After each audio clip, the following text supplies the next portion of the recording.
പരിശുദ്ധ അമ്മയോടൊപ്പം സിഹിയോൻ മാളികയിൽ ധ്യാനിച്ച അപ്പോസ്തലന്മാര് ഈശോയെ പരിശുദ്ധാത്മാവിനാൽ ശക്തിപ്പെടുത്തിയതുപോലെ ഞങ്ങളുടെ സമൂഹത്തിലേക്കും ആത്മാവിന്റെ കൃപകൾ, ദാനങ്ങൾ വർഷിക്കണമേ എന്ന് പ്രാർത്ഥിക്കുന്നു. പുത്തൻ പന്തക്കുസ്ത അനുഭവം ഈ ആരാധനയിലൂടെ ഞങ്ങൾക്ക് നൽകണമേ എന്ന് പ്രാർത്ഥിക്കുന്നു. അഭിഷേകമുള്ള സാക്ഷികളാക്കി ഉയർത്തണമേ എന്ന് പ്രാർത്ഥിക്കുന്നു. ഹല്ലേലൂയ, ഹല്ലേലൂയ, മഹത്വം, മഹത്വം, ആരാധന, ആരാധന, ഹല്ലേലൂയ, ഹല്ലേലൂയ. ഏറ്റവും നല്ല നമ്മുടെ കംപ്ലീറ്റ് ലൈഫ് ഇപ്പം തകിടം മറിഞ്ഞിരിക്കുകയാണെന്ന് വിചാരിച്ചോ? സാമ്പത്തിക പ്രയാസങ്ങളും കുഞ്ഞുങ്ങളുടെ ദുർനടപ്പും വീട്ടിലെ പ്രാർത്ഥനയില്ലായ്മയും അടിക്കടി ഉണ്ടാകുന്ന ദുരന്തങ്ങളും സങ്കടങ്ങളും എല്ലാം കൂടി നിങ്ങളുടെ ജീവിതം ഒരു അലങ്കോലപ്പെട്ടെന്ന് വിചാരിച്ചോ? നിങ്ങളുടെ ഫസ്റ്റ് എയ്ഡ് എന്താണെന്നറിയാമോ? അലങ്കോലപ്പെട്ട് കഴിഞ്ഞാൽ, ജീവിതം അലങ്കോലപ്പെട്ടാൽ, എല്ലാത്തിനൊരു ഫസ്റ്റ് എയ്ഡ് ഉണ്ടല്ലോ. ജീവിതം അലങ്കോലപ്പെട്ടാൽ ഫസ്റ്റ് എയ്ഡ് സാക്ഷ്യങ്ങൾ കേട്ടുകൊണ്ടിരിക്കണം. ഇപ്പം നിങ്ങൾ ആർക്കും വേണ്ട, വീട്ടിൽ തന്നെ നിങ്ങൾക്കൊരു വിലയില്ലെന്ന് വിചാരിച്ചോ? നിങ്ങൾ അങ്ങനെയൊക്കെ പറഞ്ഞാൽ എനിക്കൊന്നും ഫീൽ ചെയ്യത്തില്ല. എന്താ കാര്യം എന്നറിയാവോ? നമ്മൾക്ക് വേണ്ടി വില കൊടുത്തവൻ നമ്മുടെ കൂടെ ഉള്ളപ്പോൾ പിന്നെ ഈ ഉച്ചിഷ്ടം പോലുള്ള മനുഷ്യർ, നാളെ ചത്തുപോണ മനുഷ്യർ നമ്മളെ വില കൽപ്പിച്ചിട്ട് നമുക്ക് എന്നാ കിട്ടാനാ? ഒന്നും കിട്ടാനില്ല. ക്ലിയർ അല്ലേ? നാളെ ചത്തുപോണ ആൾക്കാർ നമ്മൾക്ക് വില കൽപ്പിച്ചതെന്ത്, കൽപ്പിച്ചില്ല എന്ത്? നമ്മളെ വില കൽപ്പിച്ചവൻ നമ്മളെ വീണ്ടെടുത്തിട്ടുണ്ട്. അവൻ്റെ രക്തം നൽകാൻ കൊടുത്തിട്ട് കൈയടിച്ച് ശ്രദ്ധിക്കട്ടെ. അറിയാവോ? നമ്മളിൽ എനിക്ക് മനസ്സിലായിരിക്കണതാണ്, ഇപ്പം നമ്മൾ വളരെ ക്ഷീണിച്ച്, ഞാനൊരിക്കൽ ഈ മല കയറാൻ പോയി, മലയാറ്റൂർ മല. അപ്പോൾ എൻ്റെ 2-3 സുഹൃത്തുക്കൾ കൂടെ ഉണ്ടായിരുന്നു. അപ്പോൾ ഞാൻ മല കയറി അവിടെ എത്തുമ്പോൾ ഭയങ്കരമായിട്ട് തളർന്ന്, എനിക്ക് തോന്നുന്നു ഞാൻ തലകറങ്ങി പോകുമെന്ന് വിചാരിച്ചോണ്ട് ഞാനൊരു പാറപ്പുറത്ത് അവിടെ ഇരുന്ന ഉടനെ, മുകളിൽ എത്തിയിട്ടില്ല, ഇനിയൊരു 1/2 കിലോമീറ്റർ മറ്റും ഉണ്ടെന്ന് തോന്നുന്നു. അപ്പോൾ ഞാൻ ഇങ്ങനെ തളർന്നിരിക്കുമ്പോൾ ഒരു മനുഷ്യൻ എനിക്ക് കുരുവില്ലാത്ത ഒരു മുന്തിരിങ്ങ തന്ന, വലിയത്, ഈ നമ്മുടെ കുരുവില്ലാത്ത വലിയ മുന്തിരിങ്ങ തന്നു. ഒരെണ്ണേ തന്നുള്ളൂ. ഞാൻ ഒരെണ്ണം കഴിച്ചപ്പോൾ തന്നെ കുറച്ച് കഴിഞ്ഞപ്പോൾ എനിക്കൊരു സ്റ്റാമിന കിട്ടി. ഞാൻ പിന്നെ ബാക്കിയുള്ളത് ഈസിയായിട്ട് കയറി. ഇതുപോലെയാണ് ജീവിതത്തിൽ തളർന്നിരിക്കുമ്പോൾ നമ്മളൊരു സാക്ഷ്യം കേൾക്കുകയാണെങ്കിൽ നമുക്ക് മനസ്സിലാകും ദൈവം അവർ പാവപ്പെട്ടവരായിരിക്കും ആ സാക്ഷ്യം പറഞ്ഞത്. ഈ ദൈവം ഇപ്പോഴും ജീവിച്ചിരിക്കുന്നു, നമ്മുടെ കൂടെ ഉണ്ട്. ഇപ്പം ഞാനും ഇതുപോലെ ഒന്ന് ഇൻവെസ്റ്റ് ചെയ്യുകയാണെങ്കിൽ, എൻ്റെ വിശ്വാസം ഇൻവെസ്റ്റ് ചെയ്യുകയാണെങ്കിൽ, വിശ്വാസം ഇൻവെസ്റ്റ് ചെയ്യുമ്പോൾ ശ്രദ്ധിക്കണം. ബൈബിള് നമ്മളെല്ലാവരും വിശ്വാസമെന്ന് പറയണ പോലല്ല ബൈബിൾ വിശ്വാസമെന്ന് പറയണത്. ബൈബിൾ വിശ്വാസമെന്ന് പറയണത് നമ്മൾ പറയണ ഒരു വിഷയമല്ല, അത് വേറെ ഒരു വിഷയമാണ്. നമ്മൾ വിശ്വസിക്കുന്നൊക്കെ പറയത്തില്ലേ? പക്ഷേ ഇപ്പോൾ ഉദാഹരണത്തിന് വിശുദ്ധ മത്തായിയുടെ സുവിശേഷം 21-ാം അധ്യായം 31-32 വചനങ്ങൾ വായിച്ചേ. ശ്രുതികട്ടെ. ഹല്ലേലൂയ, ഹല്ലേലൂയ, ഹല്ലേലൂയ, ഹല്ലേലൂയ, യേശുവേ നന്ദി, ഹല്ലേലൂയ. കർത്താവിലേക്ക് ഞാൻ കൈ നീട്ടിയപ്പോൾ കർത്താവ് എന്നെ ഒരു കാഴ്ച കാണിച്ചു. ഒരു ഞണ്ട് ഇങ്ങനെ അത് ചത്ത് മലർന്ന് കിടക്കണതാണ്. അപ്പോൾ ഓൺലൈനിലുള്ളവർ ശ്രദ്ധിക്കണേ, നിങ്ങൾ തീർത്ഥാടനത്തിലുള്ള നിങ്ങളെ ശ്രദ്ധിക്കണം. എന്താണെന്നറിയാവോ? ഞണ്ടെന്നൊക്കെ പറയണത് ഈ ക്യാൻസർ രോഗത്തിൻ്റെ ഒരു അടയാളമാണ്, മെഡിക്കൽ അടയാളമാണ്. അപ്പം അതിൻ്റെ അർത്ഥം കർത്താവ് ക്യാൻസർ രോഗികളെ ഈ കൂട്ടായ്മയെ സുഖപ്പെടുത്തുന്നു എന്നുള്ളതാണ്. കൈയടിച്ചുകൊണ്ട് ശ്രുതികളെല്ലാം വെച്ചോ.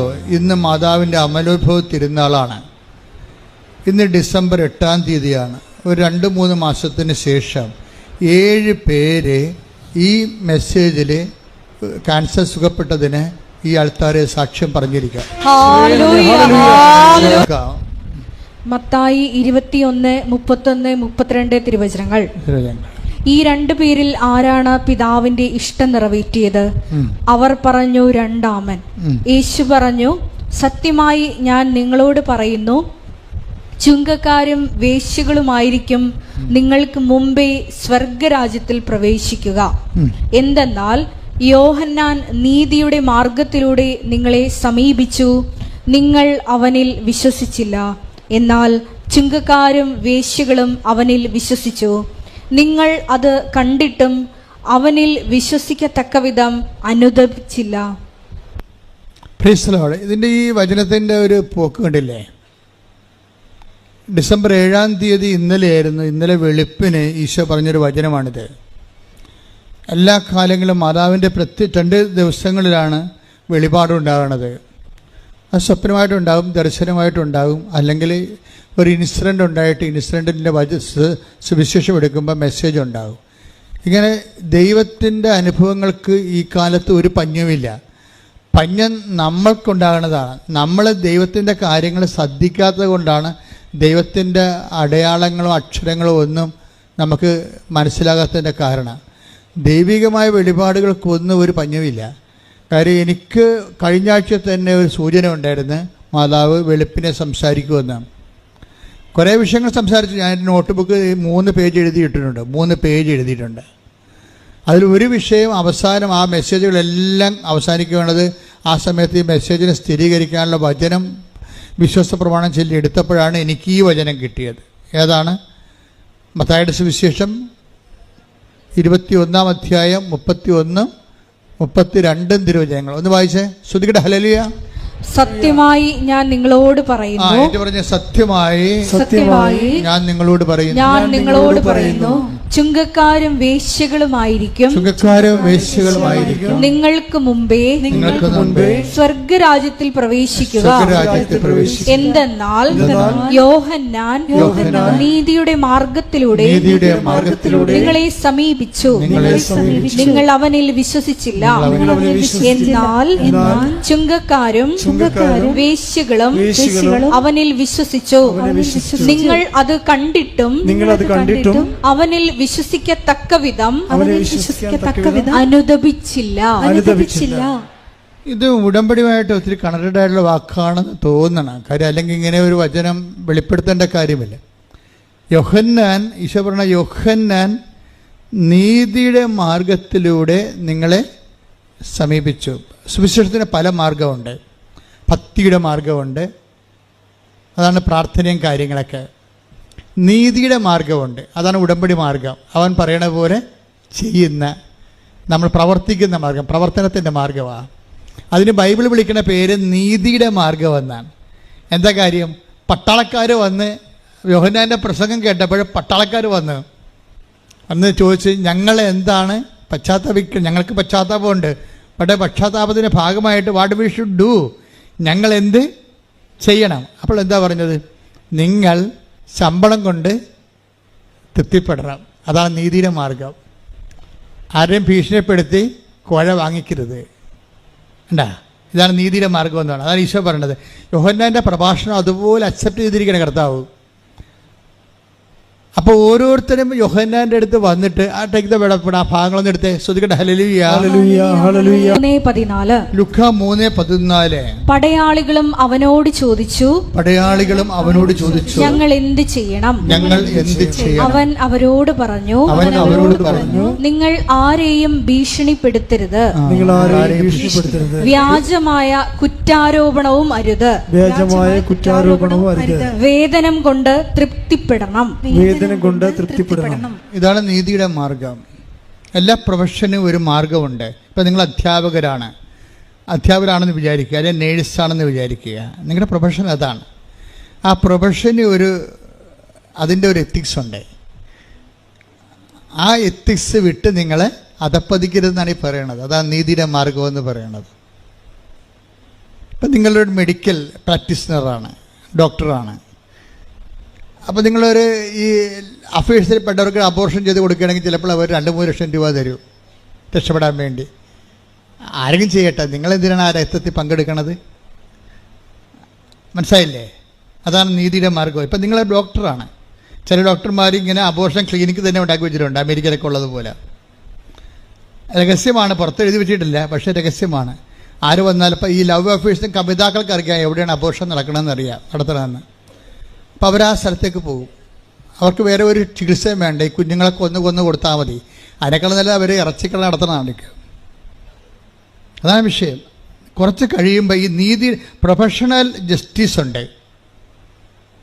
ഈ പ്രൊഫഷണൽ ജസ്റ്റിസ്, അതാണ് യോഹന്നാൻ നിങ്ങളെ നീതിയുടെ മാർഗത്തിലൂടെ അദ്ദേഹം സുവിശേഷം കൈമാറിയപ്പോഴേ അത് സത്യസന്ധമായിട്ടാണ് കൈമാറിയിരിക്കുന്നത്, അല്ലാതെ സുഖിപ്പിച്ചല്ല. ആൾക്കാരെ സുഖിപ്പിച്ച് ദൈവത്തിൻ്റെ അടുത്ത് അനുദപിച്ചു കഴിഞ്ഞാൽ നിങ്ങൾക്ക് ദൈവം ഇങ്ങനെ ആനക്കൂന തരുമെന്നല്ല പറഞ്ഞത്. സത്യസന്ധമായ സുവിശേഷം നീതിയുടെ മാർഗമാണ്. ഉടമ്പടി അന്വേഷിക്കുന്നത് ഈ നീതിയുടെ മാർഗമാണ്. ഇപ്പം കഴിഞ്ഞ ദിവസങ്ങളിൽ സിമി എന്നും പറഞ്ഞൊരു സീനിയർ നേഴ്സ്, ഇംഗ്ലണ്ടിൽ 20 കൊല്ലമായിട്ട് പ്രവർത്തിക്കുന്ന സീനിയർ നേഴ്സിൻ്റെ സാക്ഷ്യം ഇന്ന് അപ്പീലുണ്ട്. പെട്ടെന്നാണ് റീച്ച് ചെയ്യുന്നുണ്ടത്, 11,000 പറ്റിയായെന്ന് തോന്നണം. പെട്ടെന്ന്. കാര്യം സത്യസന്ധമായ വെടിച്ചിൽ സാക്ഷ്യമാണ്. എന്താ സിമി പറയണത്? എന്താണ് സിമി ഒരിക്കൽ ഇവിടെ വന്ന്, എങ്ങനെ വന്നതാണ്? മാതാവിൻ്റെ അടുത്ത് അവളുടെ അമ്മ നേർച്ച നേർന്ന്, ആ സഹോദരിയുടെ അമ്മ നേർച്ച നേർന്ന്. അപ്പം അമ്മയോട് പറഞ്ഞ്, ഞാൻ ആവശ്യമായിട്ട് പള്ളിയും പ്രാർത്ഥനയൊക്കെ ഉള്ള ആളാണ്, അമ്മ എനിക്ക് വേണ്ടി പ്രത്യേകിച്ച് നേർച്ച ഒന്നും നേരണ്ട, ഇങ്ങനെ ലോകം മുഴുവനുള്ള ധ്യാനകേന്ദ്രത്തിൽ എന്നെക്കുറിച്ച് നടക്കേണ്ട കാര്യമെല്ലാം ഉണ്ട്. അമ്മയെ വഴക്കിട്ടുകൊണ്ടാണ് അവരിവിടെ വരണത്. ഇവിടെ വരുമ്പോൾ കോവിഡായിരുന്നു. കോവിഡിൻ്റെ ടൈം കഴിഞ്ഞ് വന്നപ്പോൾ ചെറിയ മാന്യം, കോവിഡ് മാന്യമൊക്കെ ഉണ്ടായിരുന്നു. അപ്പോഴേ ആ അമ്മ എന്തോ കാര്യം ഉടമ്പടിയെക്കുറിച്ച് അറിയത്തില്ല, അവർക്ക് എന്തോ എഴുതി കൊടുക്കുന്ന പരിപാടിയാണ്, അതുകൊണ്ട് പെട്ടിയിടുന്ന പരിപാടിയാണെന്നാണ് അമ്മ ധരിച്ചത്. അപ്പോൾ അമ്മ എന്തോ എഴുതി കൊടുത്ത് ഇവിടുത്തെ സിസ്റ്ററിന് കൊടുത്ത്.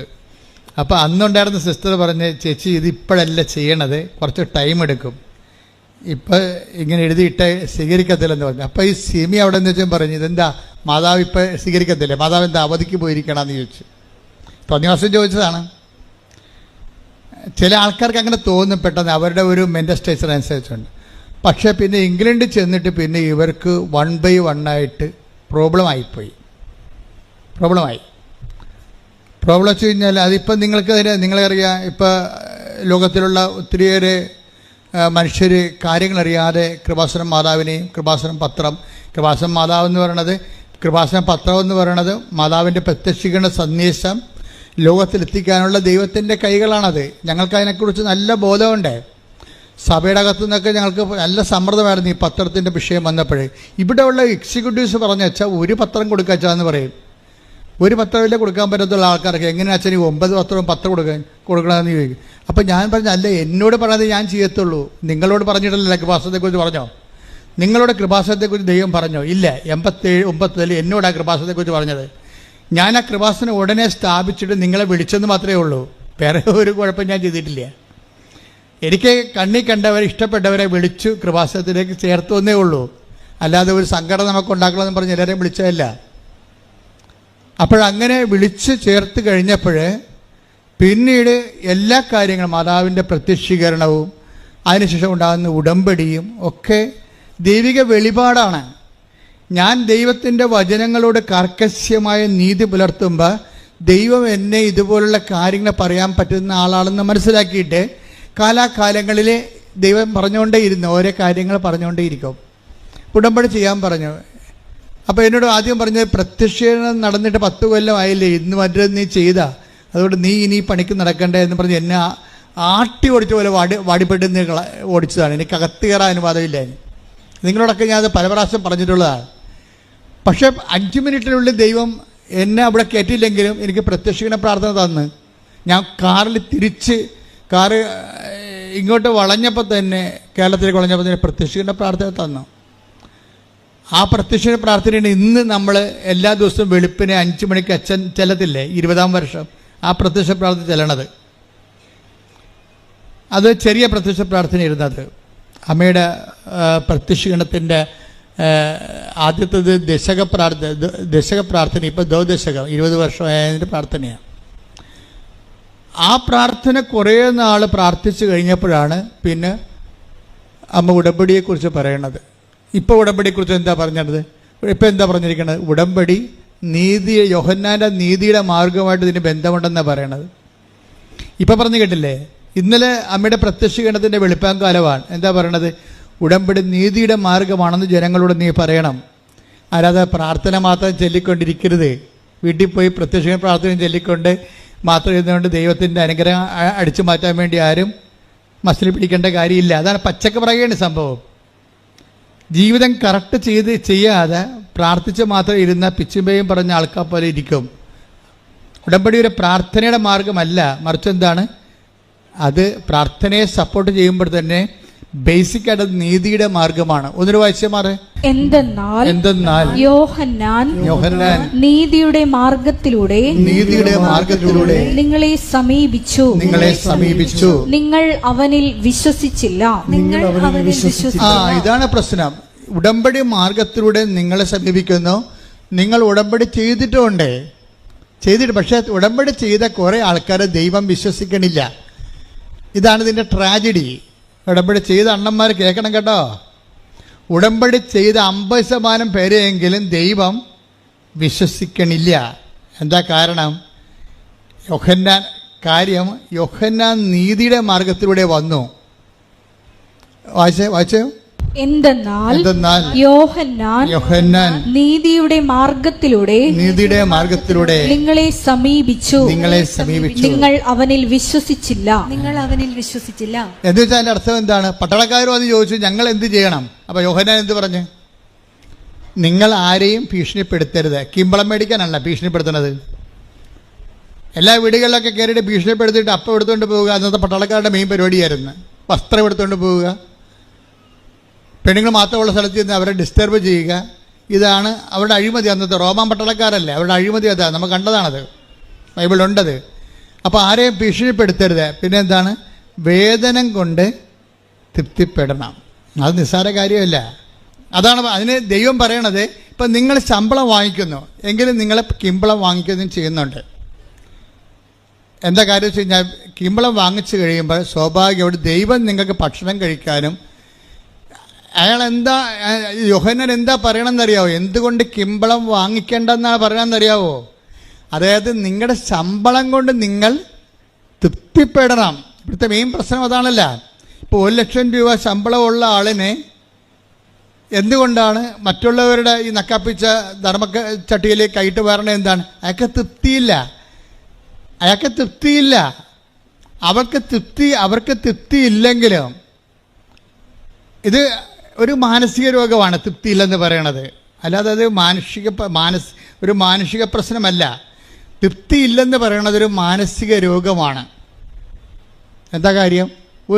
ഒരു ലേഡി, ഒരു 10-40 വയസ്സുള്ള ലേഡിയുടെ ഒരു വീഡിയോ ഇറങ്ങിയിട്ടുണ്ട്. നിങ്ങൾ കണ്ടാന്നറിയത്തില്ല. അവർ പറയണത്, ഞാൻ ആഫ്രിക്കക്കാരുമായിട്ട് ശയിച്ചിട്ടുണ്ട്, പോരെ ഇന്ത്യക്കാർ, എന്നിട്ട് ഇംഗ്ലീഷുകാർ. ഒരു ലേഡി പച്ചക്ക് പറയണ അവിടെ ഇരുന്നുണ്ടേ, ഈ ലോകത്തിലുള്ള ഓരോ രാജ്യത്തിലുള്ള ആൾക്കാരുമായിട്ട് അവർക്ക് ശാരീരിക ബന്ധമുണ്ടെന്നാണ്. എന്നിട്ടും ഈ ആൾക്ക് തൃപ്തിയില്ല. അതൊരു മാനസിക രോഗമാണ്. സുവിശേഷത്തിൻ്റെ പ്രധാനപ്പെട്ട ഉദ്ദേശം, നിങ്ങൾ അവറേഷൻസ് കാണിക്കുമ്പോഴേ, സെക്ഷൽ അവറേഷൻ ആയാലും ശരി, നിങ്ങളുടെ ജീവിത പങ്കാളിയുമായിട്ട് നിങ്ങൾക്ക് തൃപ്തിപ്പെടാൻ പറ്റണില്ല എങ്കിൽ അതിന് നിങ്ങൾ ബാക്കി ഒരു ഔട്ട് പോസ്റ്റൊക്കെ ഉണ്ടാക്കിയെടുക്കണമെന്നുണ്ടെങ്കിൽ നിങ്ങൾക്ക് വേണ്ടത് എന്താണെന്നറിയാവോ? അങ്ങനെ ഒരു ഔട്ട് പോസ്റ്റ് ഉണ്ടായാൽ എത്ര ഔട്ട് പോസ്റ്റ് ഉണ്ടാക്കിയെടുത്താലും ശരി, സ്റ്റെപ്പിനി ഉണ്ടാക്കിയെടുത്താലും നിങ്ങളുടെ ആർത്തി തീരത്തില്ല. ആർത്തിക്ക് അഭിഷേകമാണ് മരുന്നെന്ന് പറയണത്. ആർത്തിക്ക് മരുന്നില്ലല്ലോ. ആർത്തിക്ക് മരുന്ന് ബൈബിളിൽ മാത്രമേ ഉള്ളൂ. അതിന് അഭിഷേകമെന്നാണ് പറയണത്. അതുകൊണ്ടാണ് 5 ഭർത്താക്കന്മാരുണ്ട്. സ്ത്രീയോട് ഈശോ എന്താ പറയണത്? ഈ വെള്ളം കുടിക്കണവൻ ഇനിയും ദാഹിക്കും. അതല്ലേ? 4:13 എടുത്തേ. യേശു പറഞ്ഞു, ഈ വെള്ളം കുടിക്കുന്ന ഏവനും വീണ്ടും ദാഹിക്കും. വേണ്ട, 5 ഭർത്താക്കന്മാരെ വെച്ച് ഉപയോഗിച്ചുകൊണ്ടിരിക്കുന്ന സ്ത്രീയോടാണ് ഈശോ പറയണത്. എന്താ പറയണത്? നിനക്ക് 6 അല്ല 60 ഭർത്താവ് ഉണ്ടായാലും പിന്നെ ഈ കലാപരിപാടി തുടങ്ങിക്കൊണ്ടേയിരിക്കും, വീണ്ടും ദാഹിക്കും. പിന്നെ എന്തായാലും മറുപടി ഉണ്ട്. എന്താ ചെയ്യണത്? എന്നാൽ ഞാൻ നൽകുന്ന വെള്ളം കുടിക്കുന്നവന് പിന്നീട് ഒരിക്കലും ദാഹിക്കുകയില്ല. ഞാൻ നൽകുന്ന ജലം അവനിൽ നിത്യജീവനിലേക്ക് നിർഗളിക്കുന്ന അരുവിയാകും. അതായത് തന്നിൽ വിശ്വസിക്കാതിരുന്നവർ സ്വീകരിക്കാതിരുന്ന പരിശുദ്ധാത്മാവിനെ കുറിച്ചാണ് അവനിത് പറഞ്ഞത്. അതാണ് അഭിഷേകത്തിൻ്റെ ആത്മാവ്. അല്ല, എൻ്റെ മക്കളെ, എന്തെങ്കിലും കാര്യത്തിൽ നിങ്ങളെ പെട്ടിരിക്കണമെന്ന് വിചാരിച്ചോ? നിങ്ങൾക്ക് വേണ്ടത് അഭിഷേകമാണ് വേണ്ടത്. നിങ്ങളിപ്പോൾ ഈ വിഷയം, അതായത് ഇപ്പോൾ ആകുലത ആയാലും ശരി, റെക്കറിങ് ആയിട്ടൊരു ആകുലത ഉണ്ടാവണമെന്ന് വിചാരിച്ചോ. ആ ആകുലത ഉണ്ടാക്കുന്ന വിഷയങ്ങൾ അതേപടി പച്ചക്ക് നിലനിൽക്കുമ്പോൾ തന്നെ നിങ്ങളുടെ ആകുലതകൾ മാറ്റാൻ, ഇപ്പം സെമിയുടെ സാക്ഷ്യം അങ്ങനെയാണ്. സെമി എന്താ പറയണത്? ഇംഗ്ലണ്ടിൽ എൻ്റെ മകനെ കൊണ്ടുപോയി ഞാൻ സ്കൂളിൽ ചേർത്തപ്പോഴുണ്ട് അവർ പറഞ്ഞ് അവർ കുഞ്ഞിനെ കൗൺസിൽ ചെയ്യും. അവിടുത്തെ സിസ്റ്റം അതാണ്. നമുക്ക് കണ്ട സ്കൂളിൽ കൊണ്ട് കാശ് കൊടുത്തിട്ട് ചേർക്കാൻ പറ്റത്തില്ല.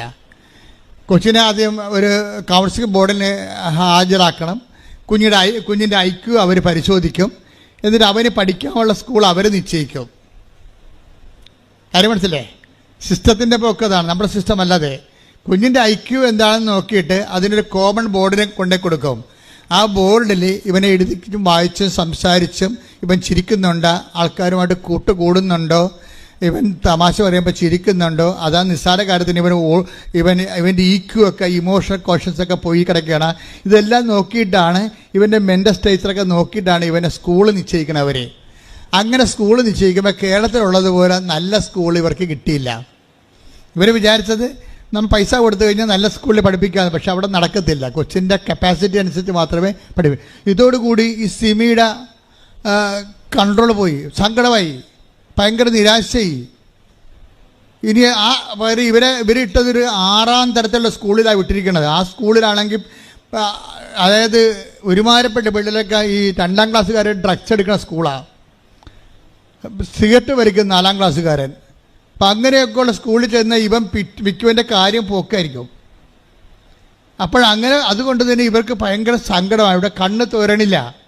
മാതാവിനോട് തോന്നിയ ദിവസം പറഞ്ഞ് പോയതാണ്, മാതാവ് അവധിയിലാണെന്ന് പറഞ്ഞു പോയതാണ്.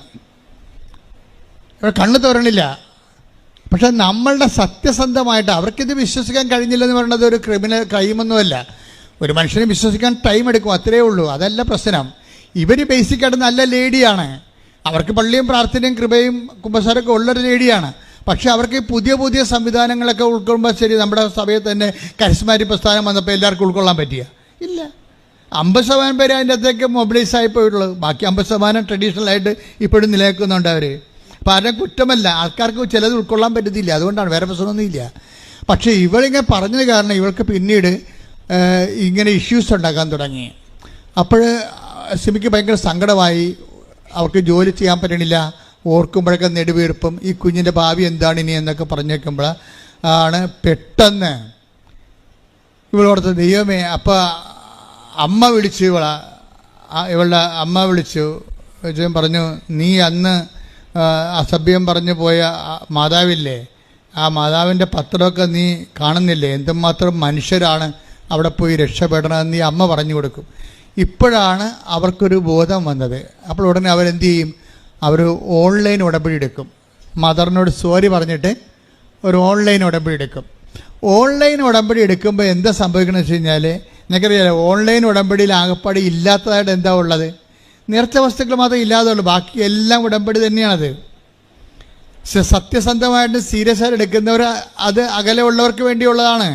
ഓൺലൈൻ ഉടമ്പടി എന്തിനാണ്? അന്റാർട്ടിക്ക പോലുള്ള ഒരു കാലത്ത് നാട്ടിൽ വരാൻ പറ്റാത്ത ആൾക്കാർക്ക് വേണ്ടിയുള്ളത്. മാതാവിൻ്റെ മല ഈ ഉടമ്പടി വെളിപ്പെടുത്തിയപ്പോൾ തന്നെ അതിൻ്റെ കൂടെ പടപടാന്ന് വെളിപ്പെടുത്തിയതാണ്. അല്ലാതെ പിന്നീട് ഞങ്ങളാരും ചിന്തിച്ച് ചെയ്തതൊന്നും അല്ല. ഇത് ചിന്തിച്ചോ ആലോചിച്ചോ ചെയ്തതല്ല. എനിക്കാണെങ്കിൽ കമ്പ്യൂട്ടറിന് ശരിക്കും വശമില്ല, മൊബൈൽ മാത്രമേ കൈകാര്യം പരിചയമുള്ളൂ. ഞാൻ ചുമ്മാ ഒരു കമ്പ്യൂട്ടർ ഓപ്പൺ ചെയ്തുകൊണ്ടിരിക്കുകയായിരുന്നു. ഈ മാതാവ് പ്രത്യക്ഷപ്പെട്ടതിൻ്റെ ഈ ഉടമ്പടി, നമ്മുടെ ഇന്നത്തെ ഉടമ്പടി 2015 അമ്മ വെളിപ്പെടുത്തിയത്. ആ 2016 കാലഘട്ടങ്ങളിൽ തന്നെയാണ് ഞാൻ ചുമ്മാ കമ്പ്യൂട്ടർ നോക്കിക്കൊണ്ടിരിക്കുകയാണ്. അപ്പോഴേ എനിക്ക് പെട്ടെന്നൊരു ലിങ്ക് കിട്ടി. ലിങ്ക് കിട്ടിയപ്പോൾ ഞാൻ ഉടനെ ജോമളെ വിളിച്ച് പറഞ്ഞു, ഇങ്ങനെ ഒരു ലിങ്ക് കിട്ടിയിട്ടുണ്ട്. അപ്പോൾ ജോമള പറഞ്ഞു, അപ്പോൾ ഒരു ഡിക്സൺ എന്ന് പറഞ്ഞൊരുത്തനും ഇവിടെ ഇങ്ങോട്ട് വന്ന് പറഞ്ഞു, അച്ഛൻ്റെ പത്രം ഉണ്ടല്ലോ, ഞാൻ സ്വന്തമായിട്ട് ഡിസൈൻ ചെയ്ത് തരാം. ഞാൻ പത്രം എനിക്ക് കിട്ടിയായിരുന്നു. അപ്പോൾ എനിക്കിങ്ങനെ അറിയത്തില്ല, അങ്ങനെ എറണാകുളത്തുകാരനാണ്. എവിടെയോ പള്ളിയിൽ നിന്ന് കൃപാസനം പത്രം കിട്ടിയോ പുള്ളി വായിച്ചു നോക്കിയോ പുള്ളി പറഞ്ഞു, ഇത് ഇങ്ങനെയല്ല ഡിസൈൻ ചെയ്യേണ്ടത്. പുള്ളി കമ്പ്യൂട്ടർ ഗ്രാഫിക്സ് ചെയ്ത് ഡിസൈൻ ചെയ്യുന്ന ആളാണ്, ഞാനത് ഫ്രീ ആയിട്ട് ചെയ്തു തരാമെന്ന് പറഞ്ഞു. അപ്പോൾ അങ്ങനെ ഒരാളെ അമ്മ ലൈനിൽ കൊണ്ടുവന്നപ്പോൾ അത് ഈ ദിവസങ്ങൾ തന്നെയായിരുന്നു. അപ്പോൾ ഞങ്ങൾ ഈ ലിങ്ക് അദ്ദേഹത്തിന് അയച്ചു കൊടുത്തിട്ട് പറഞ്ഞു, ഞങ്ങൾക്ക് വേണ്ട ഈ ലിങ്ക് നോക്കിക്കേ, ഇതനുസരിച്ച് ഞങ്ങൾക്ക് വേണ്ട ഓപ്ഷൻ എന്ന് പറയണത്, ഞങ്ങൾ ഇവിടെ ഒരു മനുഷ്യൻ ഏത് കോണ്ടിനെൻറ്റിൽ നിന്നുകൊണ്ടും ഏത് ഭൂഖണ്ഡത്തിൽ നിന്നുകൊണ്ടും അവൻ്റെ പേരും അവൻ്റെ സങ്കടവും അവൻ്റെ അറ്റകൈ സമയത്ത് ഈ ലിങ്കിലോട്ട് അടിച്ചു കയറ്റിയാൽ ഇവൻ്റെ പേരിൽ ഒരു തിരി തെളിഞ്ഞിട്ട് അവൻ്റെ പേര് തെളിയണം മാതാവിൻ്റെ മുമ്പേ കൃപാസനം മാതാവിനെ ഉടനെ കാണിക്കണമെന്ന് പറഞ്ഞു. ഞങ്ങൾ അതിനുവേണ്ടി പ്രാർത്ഥിച്ചോളാം. ഇതിൻ്റെ ആസ്തി ഭദ്രതയെന്ന് പറയണത് 97 മുതൽ ഞങ്ങൾ നടത്തി 87 മുതൽ ഇന്ന് വരെ നടത്തിയിട്ടുള്ള കടലിലെ കൺവെൻഷനും 10,000-കണക്കിന് മനുഷ്യരെ കേരളം മുഴുവൻ നടന്ന് ധ്യാനം നടത്തിയതും ഇവിടെ നടന്നിട്ടുള്ള ലക്ഷക്കണക്കിന് അഖണ്ഡ ജപമാലയും ഞാൻ ഒരു രാത്രി മുഴുവനൊക്കെ ഇരുന്ന് ആൾക്കാരെ കണ്ടിട്ടുണ്ട്, പ്രാർത്ഥിച്ചിട്ടുണ്ട് രാത്രി മുഴുവനും. അങ്ങനെ 2004 മുതൽ 2018 കോവിഡ് വരെ ഇവിടെ ഈ എല്ലാ ദിവസവും രാത്രി 6 മണി തൊട്ട് വെളുപ്പിന് 6 മണി വരെ ആൾക്കാരെ കാണാൻ വേണ്ടി രാത്രി ഇരിക്കുമായിരുന്നു. ഇവിടെ തലയൊക്കെ പൊട്ടിപ്പോണ അവസ്ഥയിലാണ് ഞാൻ ഇവിടുന്ന് പോയി അമ്പലപ്പുഴ പോയി കുർബാന ചെല്ലണത്. അപ്പോൾ ഇങ്ങനെ കുറേ ത്യാഗങ്ങൾ കർത്താവിന് വേണ്ടി സഹിച്ചിട്ടുണ്ട്. അപ്പോൾ അതിൻ്റെ എല്ലാം ആസ്തിയിലായിരിക്കണം ജനങ്ങൾ തിരികെത്തിക്കേണ്ടത്. അവർക്ക് മെറിറ്റില്ലെങ്കിലും കൃപാസനത്തിൻ്റെ ഒരു ആസ്തിയിൽ അവർക്ക് ദൈവത്തിൻ്റെ അനുഗ്രഹം കിട്ടണം. അതാണ് ഇതിൻ്റെ ഉദ്ദേശമെന്ന് പറഞ്ഞ് ഉടനെ പുള്ളിക്കാരന് പെട്ടെന്ന് മാതാവ് ദൈവം ഒരു കാര്യം ഏറ്റെടുത്താൽ പിന്നെ പ്രോജക്റ്റും ഫണ്ടും പ്ലാനും ഫണ്ടും എല്ലാം ദൈവം ഇങ്ങനെ ഇഷ്യൂ ചെയ്തുകൊണ്ടിരിക്കും. അതുടനെ ദൈവം ഉടനെ ആ മനുഷ്യനതൊരു ഐഡിയ കൊടുത്തു. പെട്ടെന്ന് അയാൾക്കത് കത്തി. അങ്ങനെയാണ് ലൈറ്റ് ആൻഡ് പെർ റിക്വസ്റ്റ് എന്ന് പറഞ്ഞ് ഇന്നും ആൾക്കാർ പ്രശ്നം വന്ന ഉടനെ ലൈറ്റ് ആൻഡ് പെർ റിക്വസ്റ്റാണ് ചെയ്യുന്ന ആൾക്കാർ. അത് അകലെയുള്ള ആൾക്കാരാണ്. കൃപാസനത്തിൽ വന്ന് എത്തുന്നത് വരെയുള്ള സമയങ്ങളിൽ കൃപാസന അനുഗ്രഹത്തിൽ നിന്നുള്ള നിക്ഷേപത്തിൽ നിന്ന് അവർക്ക് ദൈവം അനുഗ്രഹം കൊടുക്കൊണ്ടിരിക്കുകയാണ്. അപ്പോൾ ഇതുപോലെ ഇവർ കോവിഡ് കാലത്ത് അമ്മ തന്നാണ് ഓൺലൈൻ ഉടമ്പടി. കോവിഡിനെ ഇങ്ങോട്ട് അടക്കാൻ പറ്റാത്തത് നമ്മൾ ഇതെല്ലാം അടച്ചിട്ടൊക്കെയായിരുന്നു 1 കൊല്ലം 1.5 കൊല്ലമായിട്ട്. അപ്പോഴാണ് അമ്മ ഓൺലൈൻ ഉടമ്പടി തന്നത്. ഓൺലൈൻ ഉടമ്പടി തന്നപ്പോൾ ആ ഓൺലൈൻ ഉടമ്പടിയെക്കുറിച്ച് ഞാൻ ആദ്യമായിട്ട് ഒരു ഡെമോ ചെയ്തപ്പോൾ തന്നെ ആൾക്കാർ പറഞ്ഞു, അച്ഛാ ഇത് നമ്മുടെ യഥാർത്ഥ ഒറിജിനൽ ഉടമ്പടി പോലെ ഫലിക്കുമോ ഇത്? അപ്പോൾ ഞാനൊന്നും അതിനെക്കുറിച്ച് മറുപടി പറഞ്ഞില്ല. കാര്യം നമ്മളെന്ത് കൃത്രിമമായിട്ട് രൂപം ഉണ്ടാക്കിയെടുത്തതാണെന്നാണ് വിചാരിച്ചത്. അവർ ഓൺലൈൻ തീർത്ഥാടന ഉടമ്പടിയാകുമ്പോൾ ഉപവസിക്കണം, പ്രാർത്ഥിക്കണം, രോഗികളെ പോയി കാണണം, അങ്ങനെ എന്തുമാത്രം ദാനധർമ്മങ്ങളൊക്കെ ചെയ്യണം, കുറേ ചെയ്യാനുള്ള വർക്ക് എക്സർസൈസുകളില്ലേ, അതൊന്നും ഇതിനകത്തില്ലല്ലോ. ഞാൻ എല്ലാം ഇതിനകത്തുണ്ട്. ആൾക്കാർ ചെയ്താൽ മതി. കാര്യം നമ്മളെ എന്ത് ചെയ്യണം എന്നല്ല പ്രശ്നം, ആര് ചെയ്യുന്നു എന്നുള്ളതാണ് പ്രശ്നം. ഇപ്പോൾ ഉടമ്പടി എടുത്തിട്ട് നിങ്ങളാണ് ഇതിൻ്റെ അകത്ത് ഉടമ്പടിയിൽ വൈറ്റോ ബ്ലാക്കോ ആകണത് നിങ്ങളുടെ നിലപാടിൻ്റെ ഭാഗമായിട്ടാണ്. നിങ്ങൾക്ക് വേണമെങ്കിൽ ഉടമ്പടി ബ്ലാക്ക് ആക്കാൻ പറ്റും. എന്താ കാര്യം? അതുകൊണ്ടാണ് ഞങ്ങളെ ഈ 65 വയസ്സുകാരെ കൊണ്ട് ഉടമ്പടി ചെയ്യിക്കാത്തത്. കാര്യം അവർ പ്രാർത്ഥിക്കാൻ മാത്രമേ ചെയ്യത്തുള്ളവരെ. അവർ പ്രാർത്ഥിക്കുക, അവർ പത്രങ്ങൾ കൊണ്ട് കൊടുക്കുകയോ അതൊക്കെ വിശദീകരിക്കും. ഒന്നാമത് അവർക്ക് പത്രം വായിക്കാൻ കണ്ണു കാണാൻ പല പലർക്കും. സ്വന്തമായിട്ട് പത്രം വായിക്കാൻ കണ്ണു കാണാൻ പാടില്ലാത്ത ആൾക്കാരെങ്ങനെ പത്രം വായിക്കണത്? അവർ വായിക്കത്തില്ല, മനസ്സിലാക്കത്തില്ല. ശരിക്കും പറഞ്ഞാൽ ഉടമ്പടിയൊക്കെ എടുക്കണമെങ്കിൽ തന്നെ ഇവിടെ കണ്ണ് ടെസ്റ്റ് ചെയ്യാൻ വേണ്ടി ഒരു കണ്ണ് ഡോക്ടറിനെ വെക്കേണ്ടതാണ് ഇവിടെ. കാര്യം അത് ശരിയായാൽ മാത്രമേ ബാക്കിയെല്ലാം ശരിയാകത്തുള്ളൂ. കാര്യം ഇവരെത്ര പേര് ഈ പത്രം വായിക്കുന്നുണ്ട്? ഈ 18 പത്രം മേടിച്ചുകൊണ്ട് പോകുന്ന ആൾക്കാർ എത്ര പേര് ആ പത്രം വായിക്കുന്നുണ്ട്? മറ്റുള്ളവൻ്റെ മേൽ വായിക്കുത്തി കയറണം എന്നല്ല, നിങ്ങളിത് വായിക്കുന്നുണ്ടോ? നിങ്ങൾ വായിച്ചിട്ട് അതിൻ്റെ പ്രധാന കുറിപ്പ് നിങ്ങൾ വായിക്കുന്നുണ്ടോ? നിങ്ങളിതൊന്നും വായിക്കാതെ ഈ കിട്ടിയ സംഭവം ഒരു കടമ നിർവഹിക്കണ പോലെ മറ്റുള്ളവന് മോന്തക്കെട്ട് എറിഞ്ഞും പോയി കഴിഞ്ഞാൽ ഇത് ബ്ലാക്ക് ഉടമ്പടി എന്ന് പറയും. Black covenant. അതാരാണ്? നിങ്ങൾ ബ്ലാക്ക് ആയത് കൊണ്ടാണ് കവനൻറ്റ് ബ്ലാക്ക് ആകണത്. വൈറ്റായിട്ടുള്ള ആൾക്കാരുണ്ട് എന്ന് വെച്ചാൽ അവരെടുക്കുമ്പോൾ അവരത് തന്നെ എല്ലാം മൊത്തം ഇരുന്ന് വായിക്കും. വായിച്ചതിന് ശേഷം ദൈവസ്നേഹം നിറയും. എന്നിട്ട് അവർ ദൈവത്തെക്കുറിച്ച് ആൾക്കാരോട് പറയും. അതാണ് വൈറ്റ് ഉടമ്പടി എന്ന് പറയണത്. അതിലേക്ക് വരണം. കാര്യം ജനങ്ങൾക്ക് മാനസാന്തരം ഉണ്ടാകുകയും ദൈവത്തെ അവർ അറിയുകയും നീതിയുടെ മാർഗത്തിലേക്ക് സമൂഹം പരിവർത്തനം ചെയ്യപ്പെടണം. ശ്രുതികട്ടെ ഹല്ലേലൂയ. പരമ ദിവ്യകാരുണ്യത്തിന് ആരാധനയും സ്തുതിയും പുകഴ്ചയും ഉണ്ടായിരിക്കട്ടെ. അപ്പൊ ഇത് ഓൺലൈൻ ഉടമ്പടി എടുത്തതിന് ശേഷം സിമി നേഴ്സിൻ്റെ ഒരു നേച്ചർ എന്ന് പറയണത് അവർ ബേസിക്കായിട്ട് സീരിയസ് ആണ്. അധികം ചിരിക്കത്തൊന്നുമില്ല. അവർ സീരിയസ് ആണ് വിഷയം. ചില ആൾക്കാരുണ്ടല്ലോ ഈ എപ്പോഴും നേച്ചർ സീരിയസ് ആയിരിക്കും. അത് ഒത്തിരി സംസാരിക്കത്തില്ല. പിന്നെ എപ്പോഴും ഇങ്ങനെ സൗമ്യമായി സംസാരിക്കത്തില്ല. അപ്പം അങ്ങനെ ഒരു ലീഡർഷിപ്പിന് പറ്റുന്ന ആളാണ്. ഇച്ഛാശക്തിയൊക്കെ ഉള്ള ആൾക്കാരാണ്. അപ്പം അതുകൊണ്ട് ഇവരുടെ നേച്ചർ അനുസരിച്ച് ഇവർ സംഭവം ഏറ്റില്ലെങ്കിൽ ഒരിക്കലും ഏക്കത്തില്ല, ഏറ്റാൽ ഒരു 1.5 ഏപ്പായിരിക്കും. അങ്ങനെ ആൾക്കാരുണ്ട്. നമ്മുടെ എല്ലാ മനുഷ്യരും കാണാം. ചിലയൊക്കെ നമുക്ക് വയറ് നോക്കി മനസ്സിലാക്കാൻ പറ്റും ഈ എന്ത് ടൈപ്പാണെന്ന്. അതെന്താ വെച്ച് കഴിഞ്ഞാൽ ചില ആൾക്കാർ ആവശ്യമില്ലെങ്കിലും ചില കോളാന്ന് ചിരിച്ചുകൊണ്ടിരിക്കും. അവരെ ഒന്നും ഏൽപ്പിക്കാൻ കൊള്ളത്തില്ല, ഒരു സാധനം ചെയ്യത്തില്ല, മടിയായിരിക്കും. ചെയ്യും. ഈ വവ്വാല് കടിച്ച പോലെ കിടക്കും. ഈ വവ്വാല് തങ്ങലിങ്ങൊക്കെ കടിച്ചിട്ട് അതിന് തിന്നാൻ പറ്റില്ല. അത് എൻ്റെ കയ്യും താഴെ വീഴും, താഴെ കിടക്കുകയും ചെയ്യും. അത് അങ്ങനെ പണ്ട് തല്ലി തങ്ങാൻ സാധനമില്ലേ നമ്മുടെ കേരളത്തിലെ ബദാം, അത് ഒരു സ്ഥലത്ത് അവർ ശ്രദ്ധപ്പെടുത്താൻ പറ്റത്തില്ല. അവരിങ്ങനെ ചിരിക്കും പറയുന്നത്, അല്ലെങ്കിൽ ചിരിക്കാനുള്ള വകുപ്പൊക്കെ ഉണ്ടാക്കും, അല്ലെങ്കിൽ എവിടെയെങ്കിലുമൊക്കെ ഇങ്ങനെ ടൂർ ഇങ്ങനെ കറങ്ങി കിടക്കും, ഇങ്ങനെ കൂട്ടായ്മയിലൊക്കെ കുത്തിയിരിക്കും, എന്തൊക്കെ കുറേ വെടി വർത്താനമൊക്കെ പറഞ്ഞുകൊണ്ടിരിക്കും.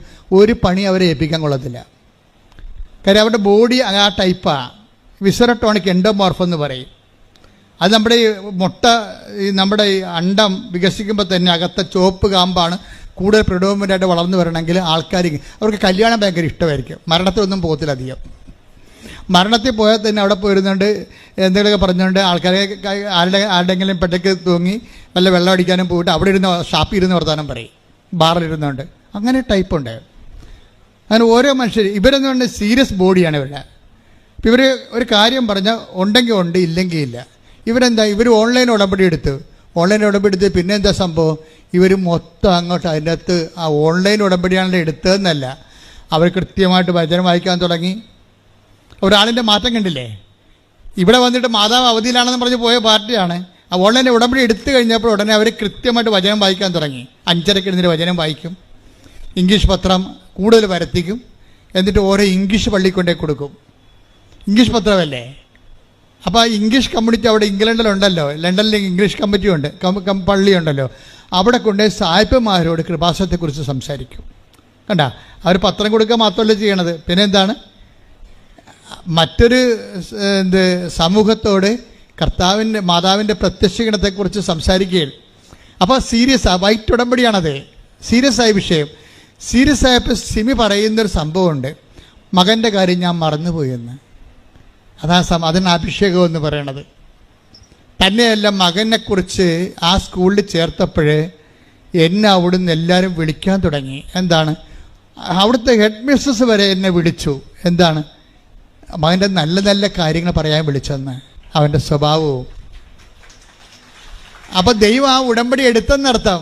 എന്താ കാര്യം, ദൈവത്തിൻ്റെ ഉടമ്പടി സിമി എടുത്തു. സിമി സീരിയസ് ആയി. ഇത് പണ്ട് ഉടമ്പടിയുടെ കാലം തുടങ്ങിയപ്പോൾ ദൈവം എന്നോട് പറയുന്നൊരു വാക്കുണ്ടായിരുന്നു. അത് ഒത്തിരിപ്പോഴും ഞാൻ പറഞ്ഞിട്ടുണ്ട്. If you are serious God will be sincere, if you are sincere God will be serious. അതാണ് ഉടമ്പടിയുടെ ഒരു ഇക്വേഷൻ, സമവാക്യം എന്ന് പറഞ്ഞ ഇതാണ്. നമ്മൾ സീരിയസ് ആണെങ്കിൽ ദൈവവും സിൻസിയറാക്കി ഈ വിഷയത്തിൻ്റെ മേലെ നേരെ മറിച്ചു. അപ്പം നമ്മളിതിൽ അഴകുഴമ്പൻ ഉടമ്പടി എടുത്തിരിക്കണമെങ്കിൽ ഈ വിഷയം മുമ്പത്തേക്കാൾ അളിയാൻ സാധ്യതയുണ്ട്. വെറുതെ അതാണ് ഞാൻ പറയണത്, ആലപ്പുഴ വന്ന് പണി മേടിക്കരുതെന്ന് പറയത്തില്ലേ, അതിൻ്റെ കാരണം അതാണ്. എന്താ കാര്യം, ചില ആൾക്കാർക്ക് ഇതെടുക്കാൻ അർഹതയില്ല.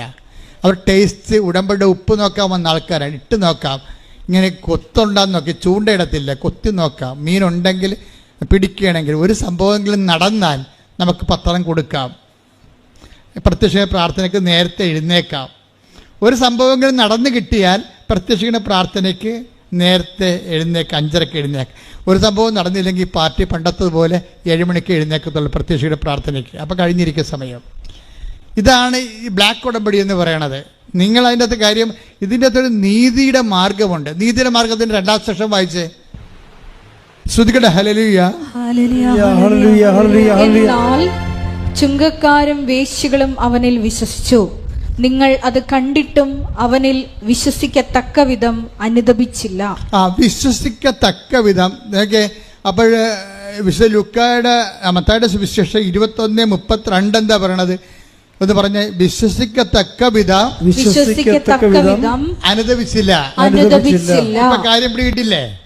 കാര്യം അനുദപിച്ചാൽ മാത്രമേ നമ്മൾ വിശ്വാസിയാണെന്ന് ദൈവത്തിന്റെ പുസ്തകത്തിൽ എഴുതി വെക്കത്തുള്ളൂ, അല്ലെങ്കിൽ നമ്മൾ അവിശ്വാസിയാണ്. ഇത് ഒറ്റ നടക്ക പോകത്തില്ല കേട്ടാ. മനസ്സിലായില്ലേ? ഒന്നിനു വായിച്ചത് 21:32.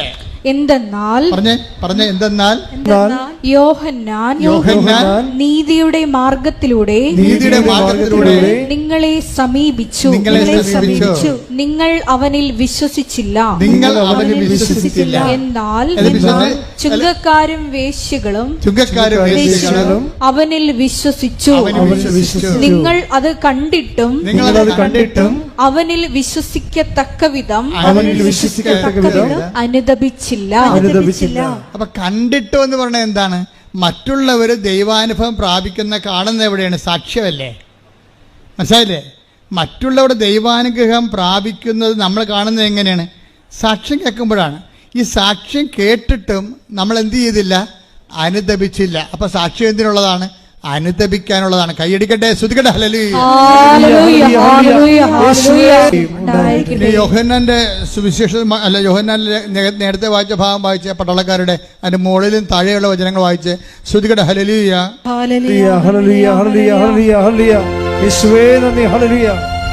ജനക്കൂട്ടം അവനോട് ചോദിച്ചു. പട്ടാളക്കാർ മാറ്റി. അടുത്ത ശ്രോതാക്കൾ ആരാണ്? ജനക്കൂട്ടമാണ്. ജനക്കൂട്ടം ഈ പ്രസംഗം കഴിഞ്ഞ്, യോഹന്നാന്റെ പ്രസംഗം കഴിഞ്ഞപ്പോൾ, നീതിയുടെ മാർഗത്തിന്റെ സുവിശേഷം കഴിഞ്ഞപ്പോൾ, ഇത് എൻ്റെ ഒരു പോപ്പുലേഷൻ, അവിടുത്തെ ഉണ്ടായിരുന്ന പബ്ലിക് മുഴുവനും യോഹന്നാനോട് ചോദിച്ചു. എന്താ ചോദിച്ചത്? ഞങ്ങൾ എന്താണ് ചെയ്യേണ്ടത്? ഞങ്ങൾ എന്താണ് ചെയ്യേണ്ടത്? ഇപ്പൊ സുവിശേഷം കേട്ട് കഴിഞ്ഞാൽ പിന്നെ എന്താ അടുത്ത ചോദ്യം? അടുത്ത ചോദ്യം എന്താണ്? ഞങ്ങൾ എന്ത് ചെയ്യണം? അല്ല, എന്ത് ചെല്ലണമെന്നല്ല. മനസ്സിലായില്ലേ? ഇതാണ് വ്യത്യാസമുണ്ട് ഇതിനകത്ത്. നീതിയുടെ മാർഗം എന്ന് പറയുമ്പോൾ ഞങ്ങൾ എന്താണ് ചൊല്ലേണ്ടതെന്നല്ല ചോദിക്കണത്, പിന്നെ എന്താണ് ചെയ്യേണ്ടത്. അതാണ് അവൻ പറയണത് പോലെ ചെയ്യുക. ഉടമ്പടി. ഇപ്പം നിങ്ങൾ ദൈവവുമായിട്ട് ഉടമ്പടി ചെയ്യാനാണ് ഈ പറയണത്. ഞങ്ങൾ എന്താണ് ചെയ്യേണ്ടത്? അപ്പൊ എന്താ യോഹന്നാൻ പറഞ്ഞത്? അവൻ പറഞ്ഞു രണ്ടുടുപ്പുള്ളവൻ ഒന്ന് ഇല്ലാത്തവന് കൊടുക്കട്ടെ, ഭക്ഷണം ഉള്ളവനും അങ്ങനെ ചെയ്യട്ടെ. ഇപ്പൊ എന്താണ് സിമി ചെയ്യണത്? സിമിയുടെ ഭക്ഷണമുണ്ട്, പക്ഷെ ഇംഗ്ലണ്ടിന്റെ നിയമം അനുസരിച്ചുകൊണ്ട് ഭക്ഷണം ഇങ്ങനെ കൊടുക്കാൻ പറ്റത്തില്ല. ഇപ്പൊ തന്നെ നമ്മുടെ തേനില്ലേ, തേന് നേരത്തെ എടുത്തുകൊണ്ടിരുന്ന സ്ഥലത്ത് നിന്ന് അതെവിടുന്ന് ഖാദിയുടെ മദ്ര ഇവിടെ ജാർഖണ്ഡിൽ നിന്ന് എടുത്തുകൊണ്ടിരുന്നത്, അത് നമ്മൾ കട്ട് ചെയ്തിട്ട് കാഞ്ഞിരപ്പള്ളി രൂപതയെ വിളിച്ച് പറഞ്ഞു ഇതിൻ്റെ പ്രോസസ്സ് ചെയ്യണ മെഷീനുണ്ട്. അപ്പോൾ അവിടുത്തെ അച്ഛൻ പറഞ്ഞു അത് വലിയ പാടാണ്, 8 ലക്ഷം രൂപയാണ് ആ മെഷീന്. ഞാൻ വെച്ചാൽ ആ മെഷീനിൽ തേന് ചെയ്ത് തന്നില്ലെങ്കിൽ, തേന് പ്യൂരിഫൈ ചെയ്ത് തന്നില്ലെങ്കിൽ അമ്മമാരും കുഞ്ഞുങ്ങളുമാണ് ഇത് ഉപയോഗിക്കുന്നത്. അത് മെഡിക്കൽ പ്രോബ്ലംസ് സീരിയസ്നെസ് ഉണ്ടാകും. അപ്പം നിങ്ങളുടെ സൈൻ, ഈ തേന് കഴിച്ച് ആർക്കെങ്കിലും എന്തെങ്കിലും ബുദ്ധിമുട്ടുണ്ടാകണമെങ്കിൽ അവരെ ആരാ അന്വേഷിക്കണം എന്നുള്ളത് അതിൻ്റെ അകത്ത് ഫുഡ് നിയമം അനുസരിച്ച് കൊണ്ട് അതിൻ്റെ അകത്ത് എഴുതി വെക്കണം. ഫോൺ നമ്പർ എഴുതി വെക്കണം. അപ്പോൾ നിങ്ങൾ നോക്കിയാൽ മനസ്സിലാകും അത്രയും സീരിയസ് ആണ് വിഷയങ്ങളെല്ലാം. അപ്പം അതുകൊണ്ട് ഇംഗ്ലണ്ടിൽ ഇങ്ങനെ ഭക്ഷണം കൊടുക്കാനേ പറ്റത്തില്ല. നമ്മൾ പൊതിച്ചോറ് കൊണ്ടേ കൊടുക്കത്തില്ലേ, ആ പൊതിച്ചോറിൻ്റെ അത് ബാക്ടീരിയ ഉണ്ട്, അത് എപ്പോഴാണെന്നൊക്കെ ഉള്ളത്. അതുകൊണ്ട് ഇങ്ങനെയുള്ള പരിപാടി അവിടെ കട്ട് ചെയ്തിരിക്കുകയാണ്. അവർക്ക് അവരുടെ സംവിധാനമുണ്ട്, ഫുഡ് ബാങ്ക് എന്ന സംവിധാനമുണ്ട്. ഫുഡ് ബാങ്ക്, ആ ഫുഡ് ബാങ്കിലേക്ക് നമുക്ക് കൊണ്ടേ കൊടുക്കാം. അപ്പോൾ അവർ ആ ഫുഡ് കറക്റ്റാണെന്ന് കണ്ടാൽ അവരത് അക്സെപ്റ്റ് ചെയ്യും. അപ്പോൾ സിമി എന്താ ചെയ്യണത്?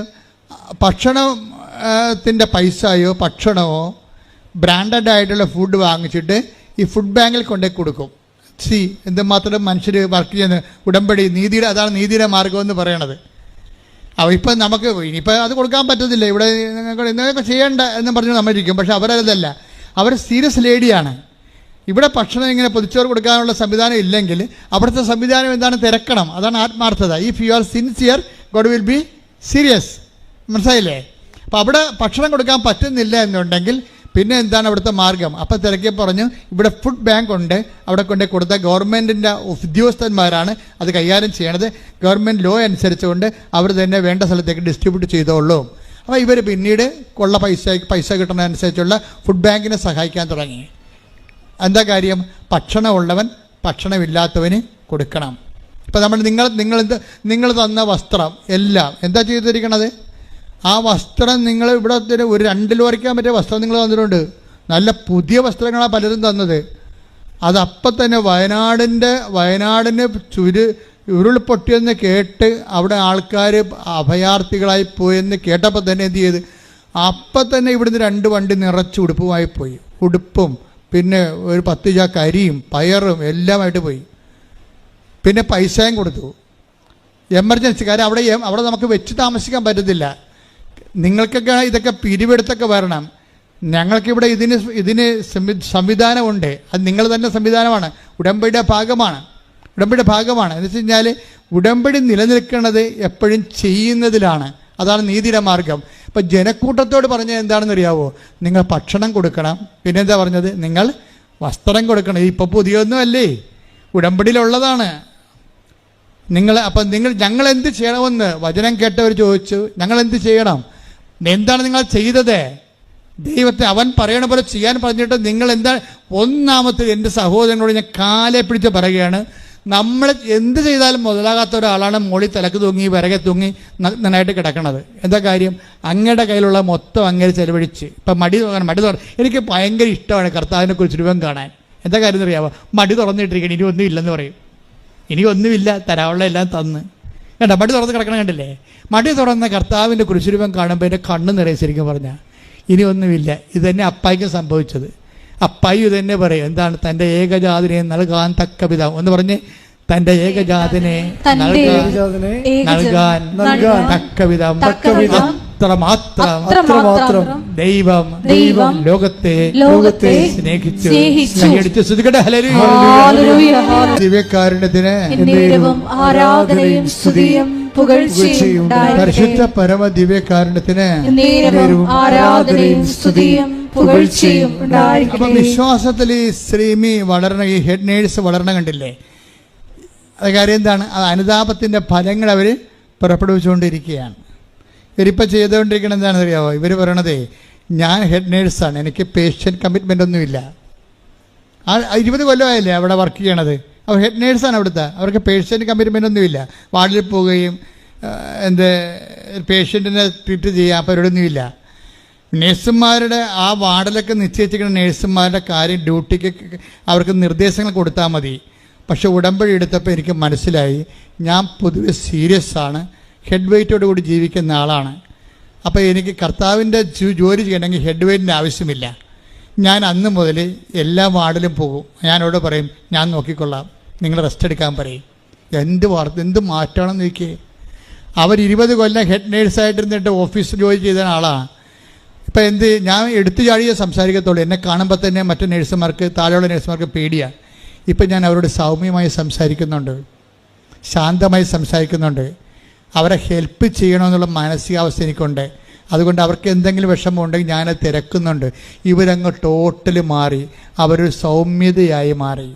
സൗമ്യതയെന്ന് പറയുന്നത് ഉടമ്പടി ചെയ്യുമ്പോൾ വ്യക്തികൾക്ക് സൗമ്യത നിങ്ങൾക്കറിയാമോ? സൗമ്യത ഒരു കോമ്പൗണ്ടാണ്. സൗമ്യത എന്ന് പറയുന്നത് ഒരു കോമ്പൗണ്ട് ഗ്രേസാണ്. സൗമ്യത എന്ന് പറയണത് ഭയങ്കര പാടാണ്. എനിക്കൊക്കെ സൗമ്യതയൊക്കെ വരണമെങ്കിൽ 1000 കിലോമീറ്റർ നടക്കാൻ ഓടേണ്ടി വരും.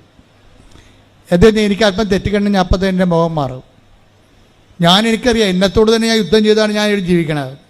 എന്താ പ്രശ്നം? സൗമ്യത എന്ന് പറയണമ്പോൾ ആദ്യം സ്നേഹം, പിന്നെ ക്ഷമ, പിന്നെയാണ് സൗമ്യത വരണത്. അതാണ് കോമ്പൗണ്ട് ഗ്രേസ് എന്ന്. ഇതൊക്കെ ഞാൻ കർത്താവ് എന്നോട് പറഞ്ഞ രഹസ്യങ്ങളാണ്, ആത്മീയ രഹസ്യങ്ങൾ, അല്ലാതെ ഞാനൊരിടത്തും പഠിച്ചതല്ല.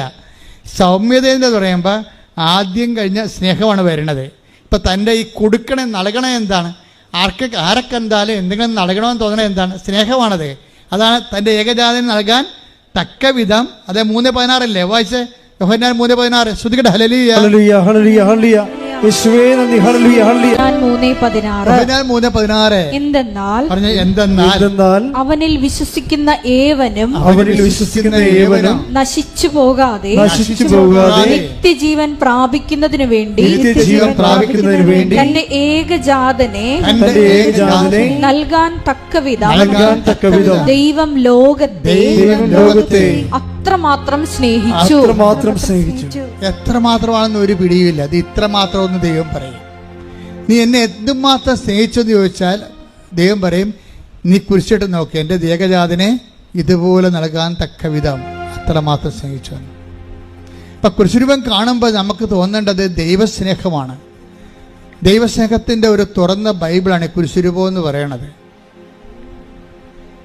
അതുകൊണ്ട് തന്നെ കുരിശുരൂപം ചിലർ എന്നോട് ചോദിക്കും, അച്ഛാ കുരിശുരൂപം വീട്ടിൽ വെക്കാൻ പറ്റുമോ അച്ഛാ? എന്താണ് കാര്യം? അന്ധവിശ്വാസികളെ, വിശുദ്ധ അന്ധവിശ്വാസികളുണ്ടേ. കുറേ ആൾക്കാർ അവിശുദ്ധ അന്ധവിശ്വാസികളെ രണ്ടായിട്ട് തിരിക്കാം. ഒന്ന് അവിശുദ്ധ അന്ധവിശ്വാസികളും പിന്നെ വിശുദ്ധ അന്ധവിശ്വാസികളും. അവർ വിശ്വാസികളായിരിക്കുമ്പോൾ തന്നെ അവർക്ക് ഇതിൻ്റെ അകത്ത് കുറേ അച്ഛാ കുരിശുരൂപം വീട്ടിൽ വെക്കാമോ അച്ഛാ? എന്നോടൊന്ന് നേരെ പച്ചക്ക എൻ്റെ മുഖത്തേക്ക് ചോദിക്കണാണേ. അപ്പോൾ എന്താ കാര്യം? കുരിശുരൂപം വീട്ടിൽ വെച്ചാൽ നമ്മൾ മരിക്കുമ്പോൾ തലയ്ക്ക് ഭാഗത്ത് വെക്കണമല്ലേ കുരിശുരൂപം. അപ്പോൾ വീട്ടിൽ മരണം ഉണ്ടാകുന്ന അവർ വിശ്വസിക്കണത്. പരിപാടി തെണ്ടിയില്ലേ? പിശാച് എന്തും തന്ത്രപരമായിട്ടാണ്. പക്ഷേ കുരിശിൽ കർത്താവ് കിടക്കുമ്പോൾ എന്താ തോന്നണത്? അത് 3:16. അത് 3:16. എന്താണത്? തൻ്റെ ഏകജാതനെ നൽകാൻ തക്ക വിധം ഇത്ര മാത്രം. അതാണ് സംഭവം. ദൈവം നമ്മളെ സ്നേഹിച്ചു. കൈയടിക്കട്ടെ.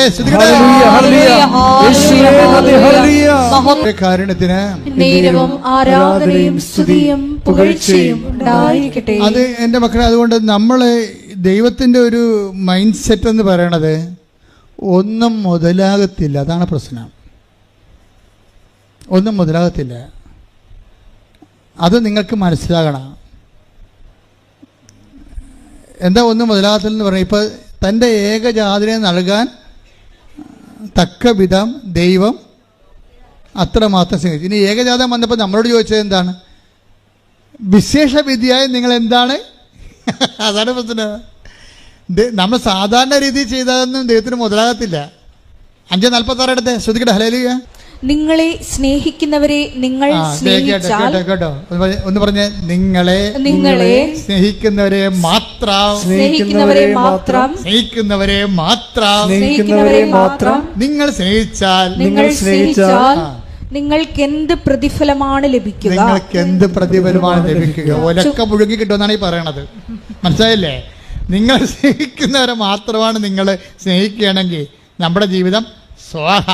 അത്രേ ഉള്ളൂ, ഒന്നുമില്ല. മേലോട്ട് നോക്കി വരച്ചാൽ മതി. ദൈവം അത് അക്സെപ്റ്റ് ചെയ്യുന്നില്ല. എന്താ കാര്യം? അടുത്ത നോക്കിയേ, എന്താണ്? ചുങ്കക്കാർ പോലും. അതെ, ചുങ്കക്കാർ പിന്നെയും വരാൻ തുടങ്ങി. ചുങ്കക്കാർ പോലും അന്നത്തെ ഏറ്റവും കൂടുതൽ പാപികളുടെ കൂടെ ചേർത്തിരുന്ന ആൾക്കാരെയാണ് ചുങ്കക്കാർ. വേശ്യാവൃത്തിയും ചുങ്കപ്പണിയുമാണ് യഹൂദൻ ഒരിക്കലും അക്സെപ്റ്റ് ചെയ്യാത്ത സാധനം. അവർ പോലും പറഞ്ഞേ, ചുങ്കക്കാർ പോലും അത് തന്നെ ചെയ്യുന്നില്ലേ? ചുങ്കക്കാർ പോലും നിങ്ങൾ അവരെ സ്നേഹിക്കുന്നവരെ തന്നെ അവര് സ്നേഹിക്കുന്നില്ലേ? സഹോദരങ്ങളെ മാത്രമേ. സഹോദരൻ, കുടുംബക്കാരില്ലേ? കുടുംബക്കാരും സമുദായക്കാരും ഒക്കെ ഇല്ലേ? അവരെ മാത്രമേ നിങ്ങൾ അഭിവാദനം ചെയ്യുന്നുള്ളെങ്കിൽ വിശേഷവിധിയായി കിടക്കണ ചട്ടിങ്കലോ. എന്താണ് വിശേഷവിധിയായി? ഇവിടെ എന്താണ് നിങ്ങൾ ചെയ്യുന്നത്? വിജാതീയരും ദൈവത്തെ അറിയാത്തവരും അത് തന്നെ ചെയ്യുന്നില്ലേ? അപ്പൊ ഇതിനകത്ത് നമ്മുടെ സ്റ്റാറ്റസ് ആൻഡ് റാങ്കിങ് വർദ്ധിപ്പിക്കണം. എന്ത് ചെയ്യണം? അതായത് നമ്മൾക്ക് സ്വാഭാവികമായിട്ടുള്ള കമ്മിറ്റ്മെന്റ് സ്നേഹമായിട്ട് ദൈവം കണക്കാക്കുന്നില്ല. സ്വാഭാവികമായ കമ്മിറ്റ്മെന്റ് ഇല്ലേ? അമ്മ മകൾക്ക് കൊടുക്കുന്നു, അമ്മായിയമ്മ മരുമകൾക്ക് കൊടുക്കുന്നു, അങ്ങനെ നാട്ടുകാര് നമ്മളെ വീട്ടിലുള്ളവർ ബന്ധുക്കൾക്ക് സ്വന്തപ്പെട്ട് കൊടുക്കുന്നു. ഇതൊന്നും സ്നേഹമായിട്ട് ദൈവം കണക്കാക്കുന്നില്ല. അപ്പം തന്നെ നമ്മുടെ കാര്യത്തിൽ തീരുമാനമായി. ഇവിടെ എന്താ പറയണത്? മത്തായി 5:46 എന്താ പറയുന്നത്? വിശേഷ വിധിയായി നിങ്ങൾ എന്താണ് ചെയ്യുക? അപ്പം ദൈവം അവൻ പറയണ പോലെ ചെയ്യാം, പക്ഷെ വിശേഷ വിധിയായി ചെയ്യണം. മനസ്സിലായില്ലേ? എന്ന് വെച്ചാൽ നമ്മുടെ സ്വാഭാവിക കടമകളുടെ അപ്പുറത്തേക്കാണ് ഉടമ്പടി നിങ്ങളെ പിടിച്ചോണ്ട് പോണത്, കൈ പിടിച്ചോണ്ട് പോണത്. എന്ന് വെച്ചാൽ അത് നിത്യതയിലേക്കാണ്. കൈയടിക്കട്ടെ.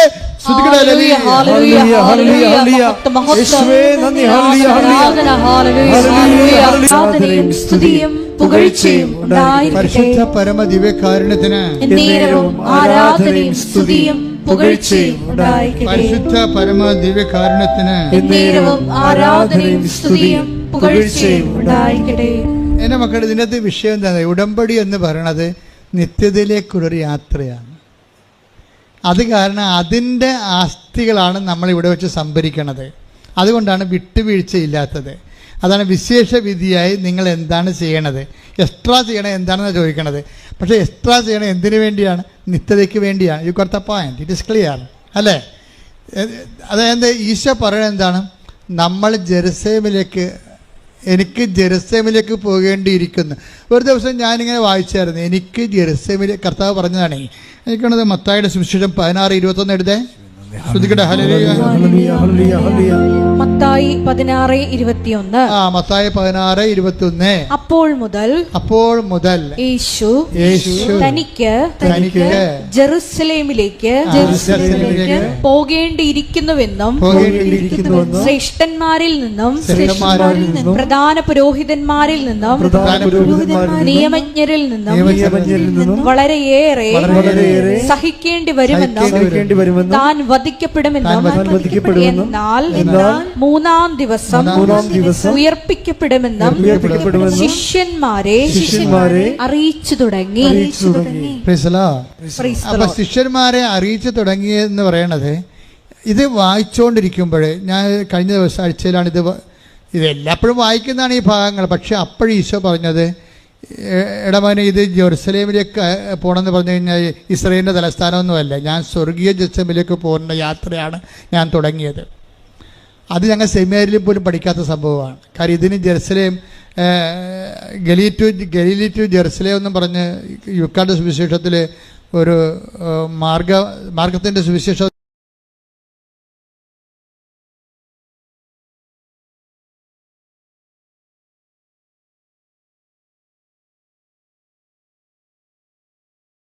കാരണം ഈ ഒരു കാര്യമാണ്. കാര്യം ലൂക്ക സുവിശേഷം എഴുതിയിരിക്കുന്നത് കർത്താവിൻ്റെ ഒരു യാത്ര 3 കൊല്ലം കൊണ്ട് തീരണതാണ്. അത് ഗലീലിയ മുതൽ ജെറുസലേമിലേക്കുള്ള ഒറ്റ യാത്രയായിട്ടാണ്, ചിലപ്പോൾ 3 യാത്രയായിട്ടൊക്കെ അവതരിപ്പിക്കും അവർ. എന്താ, ആ ജെറുസലേമിൽ ചെന്ന് എത്തുന്ന സമയത്ത് വെച്ചാണ് ഈശോയ്ക്ക് പീഡാനുഭവം ഉണ്ടാകുന്നത്, പിന്നെ തിരുവുത്ഥാനം ഉണ്ടാകുന്നത്. അങ്ങനെയാണ്. അപ്പോൾ അതേ രീതിയിലാണ്. പക്ഷേ ഈ ഭാഗം ഞാനൊരു 100 പ്രാവശ്യം വായിച്ചിട്ടുണ്ടെങ്കിലും കഴിഞ്ഞ ആഴ്ച വായിച്ചപ്പോൾ ഈശോയുടെ ആത്മാവ് പറഞ്ഞു, ഇത് നിങ്ങൾ പറയുന്ന ജെറുസലേം എന്ന് പറയുന്ന ഇസ്രായേലിൻ്റെ തലസ്ഥാനം എന്ന് പറയുന്ന ആ ഭാഗം ഒരു ടോപ്പോഗ്രഫിക്കലായിട്ടുള്ള ഒരു എൻറ്റിറ്റി അല്ല. I meant that eternal Jerusalem. Bible അവസാനിക്കുന്നത് എങ്ങനെയാണ്? ബൈബിൾ വെളിപാട് അവസാനിക്കുന്നത് നമ്മുടെ സ്വർഗീയ ജെറുസലേമിലേക്ക് എത്തിച്ചേരണമാണ്. ഈ യാത്രയെക്കുറിച്ചാണ് ഞാൻ പറയണമെന്ന് എന്നോട് പരിശുദ്ധാത്മാവ് ഒരു സൂചന നൽകിയപ്പോൾ പെട്ടെന്ന് പരിശുദ്ധാത്മാവ് പറഞ്ഞു, ഇനി താഴേക്ക് നീ ഇതുപോലെ വായിക്കാൻ പറഞ്ഞു.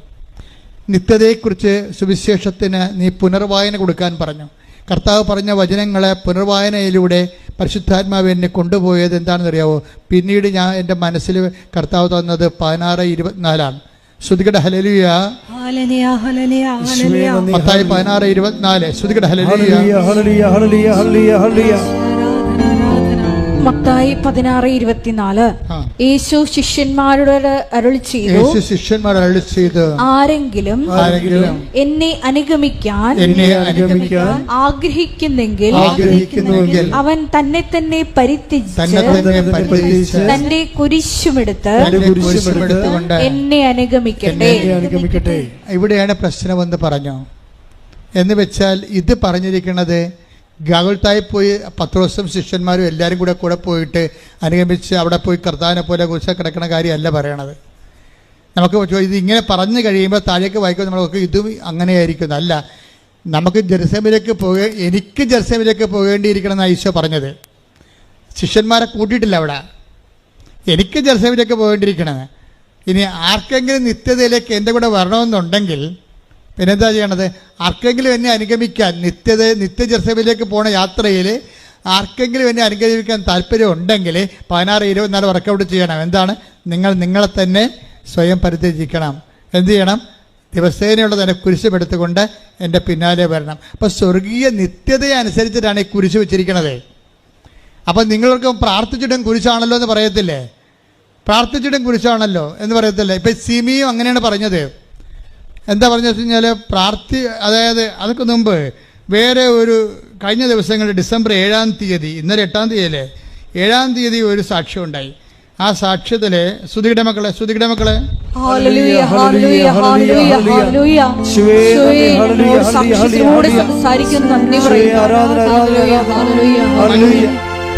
മഞ്ജു വർഗീസ് 7-ാം തീയതി എടുത്ത സാക്ഷ്യമാണ്. അപ്പം ഞാൻ ഇവിടെ നിൽക്കരുത്. മഞ്ജു വർഗീസ് ഈ സാക്ഷ്യം പറയുമ്പോൾ ഞാൻ ഇവിടെ ഉണ്ടായിരുന്നു. മഞ്ജു വർഗീസ് പറഞ്ഞ ഇതാണ്, എനിക്ക് ഈ ഉടമ്പടി എടുത്ത് ഞാൻ ഉടമ്പടി ജീവിക്കാൻ തുടങ്ങിയപ്പോൾ ഞാൻ ദൈവവുമായിട്ടുള്ള മൽപ്പിടുത്തങ്ങൾ അവസാനിപ്പിച്ചെന്ന്. എനിക്ക് പണ്ട് മുതലുള്ളൊരു കുഴപ്പമാണ്. എന്താ കാര്യം? ഞാൻ പ്രാർത്ഥിക്കുന്ന കാര്യം എനിക്ക് കിട്ടിയില്ലെങ്കിൽ ഞാൻ ദൈവമായിട്ട് എപ്പോഴും തർക്കിച്ചുകൊണ്ടിരിക്കുമെന്ന്. എന്താ തർക്കിക്കണത്? ഞാനല്ലേ ഇങ്ങനെ ഉപവസിക്കണത്, എൻ്റെ അനിയത്തി ഉപവസിക്കണില്ല, അവളുടെ കാര്യമെല്ലാം നടക്കണുണ്ടല്ല. മനസ്സിലായില്ലേ? കാര്യം ചില സമയത്ത് നമുക്ക് ഇപ്പോൾ ഒരു അമ്മയുടെ വയറ്റിൽ നിന്ന് വന്നാലേ ചേട്ടത്തിയും അനിയത്തിയും അപ്പോൾ ആ ചേട്ടത്തി പോയി അവൾ 10ാം ക്ലാസ് ചിലപ്പോൾ തോറ്റു പോകും, ചിലപ്പോൾ ജയിക്കും. അവളുടെ കാലത്ത് അപ്പന് അസുഖം ഉണ്ടാകും. പക്ഷെ തന്നെ അവളുടെ അപ്പൻ്റെ കാര്യം അമ്മയുടെ കാര്യം നോക്കുമ്പോൾ അനിയത്തി ഒന്നും അറിയാതെ പഠിച്ചു പോകും. അവൾക്ക് റാങ്ക് കിട്ടും, അവൾക്ക് ഉദ്യോഗം കിട്ടും, അവൾക്ക് ലവ് അഫെയർ കിട്ടും. ചേട്ടത്തേക്കാൾ നേരത്തെ അവൾക്ക് ജോലിയും കിട്ടി, അവൾ കല്യാണം കഴിച്ച് അവൾ പ്രസവിക്കുകയും ചെയ്തു. പോരെ? പക്ഷെ അനിയത്തി അപ്പോഴും ഓരോടും പരവില്ലാതെ നിൽക്കും. ഞാനാണല്ലോ കർത്താവ് നിൻ്റെ കൂടെ ഉണ്ടായിരുന്നത്, നിനക്ക് വേണ്ടി ഞാനാണല്ലോ എൻ്റെ അപ്പനെ നോക്കിയത്. എൻ്റെ അനിയത്തി നോക്കിയില്ലല്ലോ അപ്പനെ, എൻ്റെ ആങ്ങളെ ശ്രദ്ധിച്ചില്ലല്ലോ, അവനൊക്കെ ഇപ്പോഴല്ലേ കയറി വന്നത്, അവരൊക്കെ വീട് വെക്കാൻ നോക്കി ആരുമായിട്ട് കല്യാണം ഒത്തു വന്നപ്പോൾ അവർക്ക് വീട് വെക്കാൻ വേണ്ടി അപ്പൻ്റെ സ്വത്ത് മേടിക്കാൻ വേണ്ടി ഇപ്പോഴല്ലേ അപ്പനെ നോക്കാൻ വന്നത്. ഇങ്ങനെ തർക്കിച്ചുകൊണ്ടേ ഇരിക്കും ഓരോ കാര്യങ്ങൾ ദൈവത്തോട്. എൻ്റെ മക്കളെ ഓർക്കുക, ദൈവമായിട്ടുള്ള ബന്ധം ഇവിടെ അവസാനിക്കണതല്ല. നിങ്ങൾ ഈ ജീവിതം ഇന്നത്തെ ജീവിതത്തിൽ ഇന്ന് അവസാനിക്കുന്ന വിചാരിച്ചുകൊണ്ടാണ് നിങ്ങളുടെ പ്രാർത്ഥനയ്ക്ക് ഉത്തരം കിട്ടിയില്ല, അനിയത്തിടെ കിട്ടി, അയൽവാസി കിട്ടി, നമ്മൾ ദൈവത്തിൻ്റെ കഴുത്തേക്കാളും ചെല്ലുന്നത്. മിണ്ടാതിരിക്കണം. അതായത് നമ്മുടെ നിശബ്ദതയാണ് നമ്മുടെ നിയോഗം. ഇന്നലെ ഞാൻ വെളുപ്പിനെ ഒരു സ്വപ്നം കണ്ടു. ഇതൊക്കെ ഇന്നലെ പറയണമെന്ന് ഞാൻ വിചാരിച്ചതാണ്, പക്ഷെ ഇന്നലെ അമ്മ പറയിപ്പിച്ചില്ല. അത് ഇന്നലെ പറയാനുള്ളതല്ല, ഇന്ന് പറയാനുള്ളതാണെന്നാണ് പറയണത്. കാര്യം ഇന്നലെ ഞാൻ കണ്ട സ്വപ്നം എന്ന് വെച്ച് കഴിഞ്ഞാൽ ക്രൂഷെ എന്ന് പറഞ്ഞൊരു വൈദികൻ, ആ പേര് പോലും അറിയാൻ പാടില്ല ശരിക്കും പറഞ്ഞാൽ. ക്രൂഷെ ഒരു ഫോറിൻ വൈദികനാണ്. അർത്തിങ്ക പോലുള്ളൊരു ബസിലിക്കയുടെ അരികിൽ ആ അകത്ത് നിന്നുകൊണ്ട് ഈ കുർബാന അർപ്പിക്കുകയാണ്. അർത്തിങ്ക പോലൊക്കെ എനിക്ക് തോന്നിയതാണ്, ഒരു ബസിലിക്കയാണ് സംഭവം, ഒഫീഷ്യൽ ചർച്ചാണ്. അപ്പോൾ ഈ ക്രൂഷെ എന്ന് പറയുന്നൊരു വൈദികൻ പണ്ടൊരു സന്യാസ സഭ സ്ഥാപിച്ചിരുന്നു. അദ്ദേഹത്തിൻ്റെ പിൻഗാമിയായിട്ടുള്ള ഒരു വൈദികൻ ഈ ബസിലിക്ക സന്ദർശിക്കാൻ വന്നു. സ്വപ്നമാണേ, ഇന്നലെ 5:20 സ്വപ്നമാണ്. ഇന്നലെ അമ്മ മാതാവ് പ്രത്യക്ഷപ്പെട്ട ദിവസമല്ലേ. ഇപ്പോൾ സ്വർഗത്തിൻ്റെ ഒരു മെസ്സേജാണ് ആ വരണത്. അപ്പം ഞാൻ 5 മണിക്ക് എഴുന്നേറ്റതാണ്, 4 മണിക്ക് എഴുന്നേറ്റതാണ്. പിന്നെ ശരീരം തളർന്ന കാരണം പോയി കിടന്ന് ഉറങ്ങിയപ്പോഴാണ് ഈ സ്വപ്നം വന്നത്. അപ്പോൾ എന്നെ സംഭവിച്ചതെന്ന് വെച്ച് കഴിഞ്ഞാൽ ഈ ക്രൂഷയുടെ ഒരു പിൻഗാമിയായിട്ടൊരു അച്ഛനുമായിട്ട് ഞാൻ അച്ഛന് ഇന്ന് കുർബാന അർപ്പിക്കണം, അച്ഛനാണ് കുർബാന അർപ്പിക്കണത്. അപ്പോൾ ഞാൻ ഈ അച്ഛൻ്റെ അടുത്ത് നിന്നിട്ട് കുർബാനയ്ക്ക് പിതാനും പുത്രനും പറഞ്ഞപ്പോൾ ഞാൻ ഉടനെ മേക്ക് എടുത്തിട്ട് ഈ അച്ഛനെ ഇൻട്രൊഡ്യൂസ് ചെയ്യുകയാണ്. ഇത് ക്രൂഷ അച്ഛൻ്റെ പിൻഗാമിയായിട്ടുള്ള അച്ഛനാണ്. ഈ അച്ഛൻ ക്രൂഷ അച്ഛൻ ചെയ്തിരിക്കുന്നത്, അതായത് ഇൻറ്റൻഷൻസ്, സൈലൻസ് ആൻഡ് ഇൻറ്റൻഷൻസ് എന്നും പറഞ്ഞൊരു സഭ സ്ഥാപിച്ചിട്ടുണ്ട്.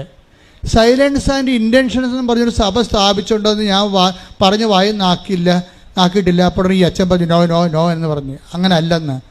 അപ്പോൾ ഞാൻ പറഞ്ഞു സൈലൻസ് ഓഫ് ഇൻറ്റൻഷൻസ്. അപ്പോൾ എനിക്കറിയത്തില്ല ഈ മെസ്സേജ്. അപ്പോൾ എനിക്കറിയത്തില്ല. അതുകൊണ്ട് ഈ സന്യാസ സഭയുടെ ലക്ഷ്യം എന്ന് പറയുന്നത് സൈലൻസ് ആസ് ഇൻറ്റൻഷൻസ്, സൈലൻസ് തന്നെയാണ് നിയോഗമെന്ന്. അപ്പോഴും അച്ഛൻ പറഞ്ഞു നോ നോ എന്ന് പറഞ്ഞു. അപ്പോഴും പിന്നെ വെളിപാടുകളിങ്ങനെ വന്നുകൊണ്ടിരിക്കുകയായിരുന്നു.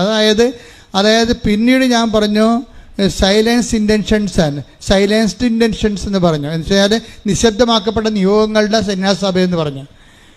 അപ്പോഴും ഈ അച്ഛൻ നോ പറഞ്ഞു. പിന്നീട് ഞാൻ തിരുത്തി പറഞ്ഞു, അതായത് അപരിചിതമായ അനുഭവങ്ങളിലൂടെ കടന്നു പോകുമ്പോൾ ഒരു വ്യക്തി കൈവരിക്കുന്ന മൗനത്തിൻ്റെ സമർപ്പണ ജീവിതമെന്ന് പറഞ്ഞു. അപ്പം അച്ഛൻ ഓക്കെയായി. ഞാൻ അതുപോലെ തന്നെ അപ്പം എനിക്ക് മനസ്സിലായി ഇത് വിഷയം വേറെയാണ്, വേറെ ചാനലിൽ കയറി വരികയാണെന്ന് മനസ്സിലായി. ഞാൻ എഴുന്നേറ്റ് എൻ്റെ നോട്ട് ബുക്ക് മൊത്തം എഴുതി വെച്ചത്, ഇത് മുഴുവൻ ഒപ്പിട്ട്, ഡേറ്റ് ഇട്ട് ഒപ്പിട്ട്, ടൈം ഇട്ട് ഒപ്പിട്ട് കളഞ്ഞ്. കാരണം എൻ്റെ മരണത്തിന് ശേഷം ഏതെങ്കിലും കാലത്ത് ഈ സ്വപ്നത്തെക്കുറിച്ച് സഭ പഠിക്കണ കാലത്ത് ഇങ്ങനെ പറഞ്ഞിരുന്നു എന്ന് പറയും. അത് ഡോക്യുമെൻ്റാണ്, അത് ഡോക്യുമെൻ്റ്. അതെന്താ കാര്യം വെച്ച് കഴിഞ്ഞാൽ നമ്മളിപ്പോൾ അനേകം നിയോഗങ്ങളുമായി മുന്നോട്ട് പോവുകയാണ്. നമ്മൾ നിയോഗങ്ങളെ കിട്ടിയില്ലെങ്കിൽ ഉടനെ ദൈവമായിട്ട് ഉടനെ ഗുസ്തിക്ക് തയ്യാറാകുകയാണ്. അതാണ് അവൾ പറയണത്, ഞാൻ ദൈവത്തുമായിട്ട് ഗുസ്തിക്ക് തയ്യാറാകുകയാണ്. പക്ഷേ എന്താ പ്രശ്നം? അതായത് നിങ്ങൾ ഒരു നല്ല ചൈതന്യമുള്ള വിശ്വാസിയാണെങ്കിൽ എന്തു ചെയ്യും? നിങ്ങൾ ദൈവമായിട്ട് യുദ്ധത്തിന് പോകത്തില്ല. അതാണ് ഇവൾ പറയണത്. മഞ്ജു വർഗീസ് പറയണത്, ഞാനിപ്പോഴേ എന്തെല്ലാം നെഗറ്റീവ് സംഭവിച്ചാലും എൻ്റെ കർത്താവുമായിട്ട് ഞാൻ യുദ്ധത്തിന് പോകത്തില്ല. എന്നിട്ട് ഞാൻ എഴുതി തന്ന ആ സ്വപ്നത്തിൻ്റെ താഴെ എഴുതി മാതാവിൻ്റെ സ്പിരിച്വാലിറ്റി അതാണ്. എന്താണ്? ഒരു തർക്കത്തിൻ്റെ സമയം, ഒരു സമാധാനം ചോദിക്കേണ്ട സമയത്ത് സമാധാനം ചോദിക്കാതെ ഹൃദയത്തിൽ സംഗ്രഹിക്കുന്ന മറിയത്തെയാണ് സ്വപ്നത്തിലൂടെ വെളിപ്പെടുത്തുന്നത്.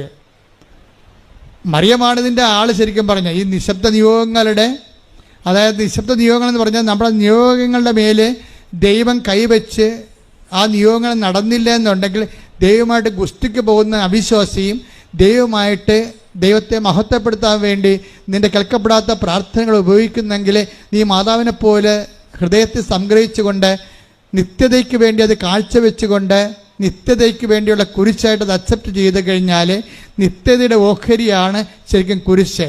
നമ്മൾ ജെറുസലേമിലേക്ക് പോവുകയാണ്. ഞാൻ ജെറുസലേമിലേക്ക് പോകണമെന്നാണ് ഈശോ പറഞ്ഞത്, അല്ലാതെ നമ്മൾ പോകണമെന്നല്ല. പക്ഷേ ഇവർ 5-10 പേരുണ്ടായിരുന്നു, 12 പേരും കൂടിയാണ് ജെറുസലേമിലേക്ക് പോയത്. പക്ഷേ ഈശോ ഇവിടെ പറയണത് ഞാൻ ജെറുസലേമിലേക്ക് പോകണമെന്നാണ് പറയണത്. നിങ്ങൾ പോണ കാര്യം പറഞ്ഞിട്ടില്ല. നിങ്ങൾക്ക് ആർക്കെങ്കിലും എൻ്റെ കൂടെ നിത്യ ജെറുസലേമിലേക്ക് വരണമെന്നുണ്ടെങ്കിൽ 16-24 വർക്കൗട്ട് ചെയ്യണം. എന്താണ് 16-24 എന്താണ്? എന്നെ അനുഗമിക്കാൻ ആഗ്രഹിക്കുന്നവൻ സ്വയം പരിത്യജിക്കണം. സ്വയമാണല്ല പ്രശ്നം. ഇവിടുത്തെ മെയിൻ പ്രശ്നം സ്വയമാണ്. സ്വയം എന്ന് വെച്ചാൽ എൻ്റെ സുഖം, എൻ്റെ താല്പര്യം, എൻ്റെ സന്തോഷം, എൻ്റെ സെക്യൂരിറ്റി, ഇതാണ് സ്വയം. ഈ സ്വയം നിൽക്കുന്നിടത്തോളം കാലം ആർക്കും നിത്യതയിലേക്ക് കയറി പറ്റാൻ പറ്റത്തില്ല. കാര്യം അവർ അഹങ്കാരികളും തോന്നിവാസികളും അവരുടെ കാര്യം നടത്താൻ വേണ്ടി ദൈവത്തെ ദുർവിനിയോഗിക്കുന്നവരുമാകും. അതുകൊണ്ട് തന്നെ അവരെ ബഹളക്കാരെന്നാണ് ദൈവം വിളിക്കണത്. ഡയറസിൻ്റെ വീട്ടിൽ നിത്യതയിലേക്ക് ഒരു മനുഷ്യനെ നിത്യതയിലേക്ക് മനുഷ്യനെ കൊണ്ടുപോകാൻ കർത്താവിന് കഴിയുമെന്നുള്ള സൂചനയായിട്ട് ഭൂമിയിൽ മരിച്ചൊരു പോയ മനുഷ്യനെ ഉയർപ്പിക്കുന്ന സമയത്ത് കർത്താവ് പറഞ്ഞു ബഹളക്കാർ ഗെറ്റൗട്ട് അടിക്കാൻ പറഞ്ഞു. ഉടനെ അവിടെ നിന്നവർ പറഞ്ഞു ബഹളക്കാർ എഴുന്നേറ്റ് പോകാൻ പറഞ്ഞു. കരഞ്ഞു കൂപിക്ക് നിലവിളിച്ച് നടക്കുന്ന, കഴിഞ്ഞ കാലത്തെ ഓർത്ത് നിരാശപ്പെട്ട് നടക്കുന്ന ആൾക്കാരും എഴുന്നേറ്റ് പോകാൻ, നിങ്ങൾക്ക് ഇവിടെ സീറ്റില്ലെന്ന് പറഞ്ഞു. Take the word of God. ശ്രുതിക്കട്ടെ hallelujah hallelujah hallelujah hallelujah hallelujah. യേശുവേ നന്ദി. ഹല്ലേലൂയ. മത്തായി 9:23-24. യേശു ഭരണാധികാരിയുടെ ഭവനത്തിലെത്തി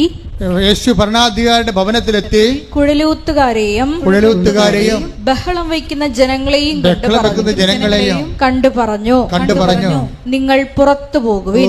നിങ്ങൾ പുറത്തു പോവുക. അതാ സംഭവം. തർക്കിക്കാൻ പോയാ, ദൈവമായിട്ട് തർക്കിക്കാൻ പോകുന്നുണ്ട് ദൈവം ഗെറ്റൗട്ട് അടിക്കും. ഇത് എവിടെ നിന്നാണ് ഗെറ്റൗട്ട് അടിക്കണമെന്ന് അറിയാവോ?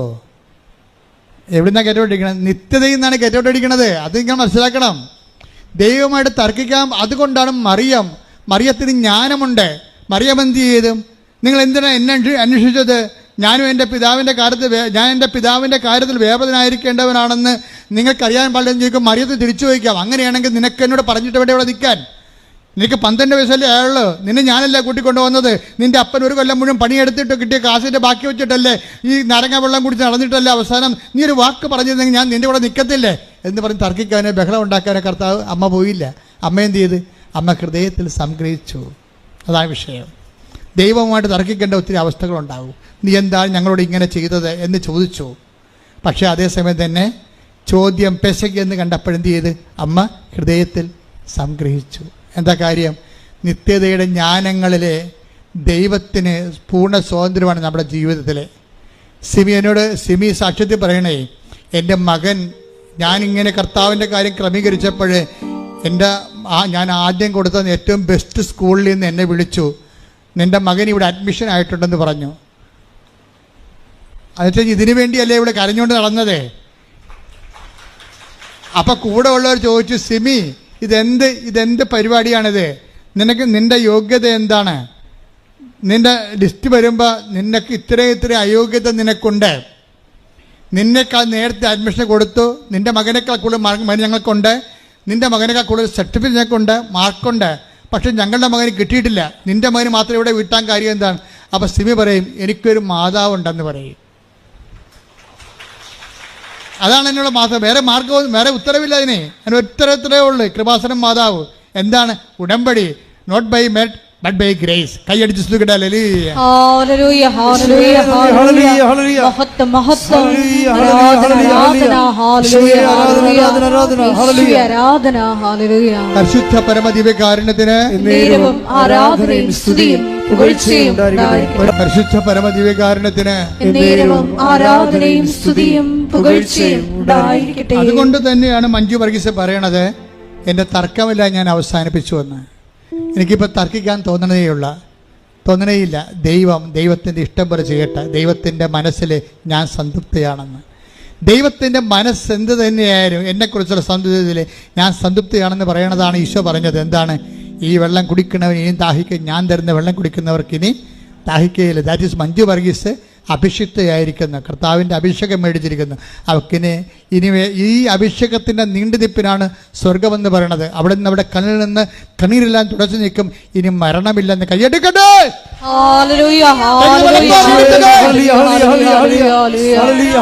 പരമ ദിവ്യകാരുണ്യത്തിന് നേരവും ആരാധനയും സ്തുതിയും പുകഴ്ചയും ഉണ്ടായിരിക്കട്ടെ. വെളിപാട് 21:4. വെളിപാട് 21 ബൈബിൾ അവസാനിക്കാൻ പോകണേ. അവിടുന്ന് അവരുടെ മിഴികളിൽ നിന്ന് കണ്ണീർ തുടച്ചു നീക്കും. ഇനി മരണം ഉണ്ടായിരിക്കുകയില്ല. ഇനിമേൽ ദുഃഖമോ മുറവിളിയോ വേദനയോ ഉണ്ടാവുകയില്ല. പഴയതെല്ലാം കടന്നുപോയി. വെളിപാടിന്റെ പുസ്തകം 21:4 അപ്പൊ എന്താ പ്രശ്നം എന്ന് വെച്ച് കഴിഞ്ഞാല് ഈ അനുഭവം നമുക്ക് ഭൂമിയിൽ വെച്ച് തന്നെ കിട്ടും. അതെന്താ വെച്ച് കഴിഞ്ഞാൽ നമ്മൾ പണ്ട് കരഞ്ഞ കാര്യം, പണ്ട് നിലവിളിച്ച കാര്യം, പണ്ട് ബഹളം ഉണ്ടാക്കിയ കാര്യങ്ങളെ ഇപ്പോഴും നമുക്ക് ബഹളം ഉണ്ടാക്കാൻ തോന്നണില്ലെന്നാണ് മഞ്ജു വർഗീസ് പറയണത്. എന്താ കാര്യം? അവൾക്ക് അതിൻ്റെ അഭിഷേകം കിട്ടിയിരിക്കുന്നു. ദൈവത്തോട് നമ്മൾ ചോദിക്കേണ്ടത് ക്യാഷ് ആൻഡ് കൈൻഡ് അല്ല, മറിച്ച് അനോയിൻമെൻ്റാണ് ചോദിക്കേണ്ടത്. എന്താണ്? അഭിഷേകം. കാര്യം നമുക്കറിയാമല്ലോ, അഭിഷേകം എന്ന് പറയണത് ഒരു വിഷയത്തിന് രണ്ട് തരത്തിൽ നമുക്ക് ദൈവത്തിൻ്റെ അനുഭവം ഉണ്ടാകും. ഒന്ന് ക്യാഷ്, ജോലി നമുക്ക് നൽകും. ചില കാര്യങ്ങൾ ദൈവം റിസർവ്ഡ് ചെയ്യും. റിസർവ്ഡ് ചെയ്യണമെന്ന് വെച്ച് കഴിഞ്ഞാൽ അത് നമുക്ക് തരാതിരിക്കുന്നതിൻ്റെ കാരണം വെച്ച് കഴിഞ്ഞാൽ അതിന് പകരം ദൈവം തരണത് അഭിഷേകമായിരിക്കും. അങ്ങനെ അഭിഷേകം തന്ന തർക്കം മാറും, ബഹളം മാറും, കരച്ചിൽ മാറും, നിരാശ മാറും. We will be contented in ourself. നമ്മൾ തന്നെ. അതാണ് ഒരു വിശ്വാസിയുടെ അവസാന അനുഭവ രൂപം എന്ന് പറയുന്നത്.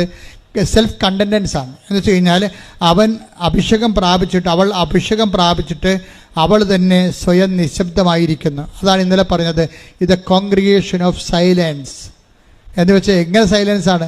ബാബുട്ടി ക്ലിപ്പിട്ടിരിക്കുന്ന സൈലൻസ് അല്ല, മറിച്ച് ദൈവത്തിന് വസ്തുക്കൾക്കും അതുപോലെ തന്നെ മറ്റ് വിഷയങ്ങൾക്കും പകരം ദൈവത്തെ കിട്ടിയ മനുഷ്യൻ ബഹളങ്ങൾ നിർത്തി ശാന്തവും സൗമ്യവുമായിട്ട് ദൈവ തിരുമനസ്സിൻ ആത്മീയ ആഹാരമായി കിട്ടിക്കൊണ്ട് യോഹന്നാൻ 4:36 അനുസരിച്ച് കൊണ്ട് സ്വയം നിങ്ങളറിയാത്ത ഭക്ഷണം എനിക്കുണ്ട് എന്ന് പറയുമ്പോൾ, അറിയാത്ത ഭക്ഷണം അവന് ആർക്കെങ്കിലും ഭക്ഷണം കൊടുത്ത് കാണുമെന്ന് ചോദിക്കുമ്പോൾ എൻ്റെ പിതാവിൻ്റെ ഇഷ്ടം നിറവേറ്റുകയാണ് എൻ്റെ സന്തോഷം എന്ന് പറയുമ്പോൾ, നമ്മുടെ ഇഷ്ടം നിറവേറ്റുന്നത് നമ്മൾക്ക് അനുഗ്രഹമാകുന്നു, ദൈവത്തിൻ്റെ ഇഷ്ടം നിറവേറ്റുന്നത് നമുക്ക് കൃപയാകുന്നു, അത് നിങ്ങൾക്ക് അഭിഷേകമാകുന്നു, അത് നിങ്ങൾക്ക് സ്വർഗ്ഗത്തിലേക്ക് നീളുന്ന വഴിയാകുന്നു. ശ്രുതിക്കട്ടെ ഹല്ലേലൂയ.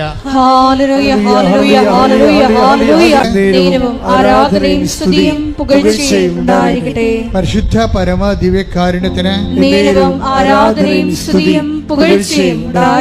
ഇതിന്റെ ബാക്കി ഭാഗങ്ങള് അടുത്ത ധ്യാനത്തിലേക്ക് കേൾക്കാം. എഴുന്നേൽക്കുക,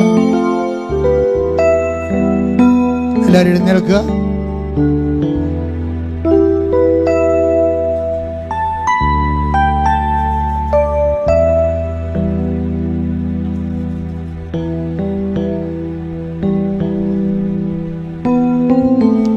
പരിശുദ്ധ പരമ ദിവ്യകാരുണ്യത്തിന്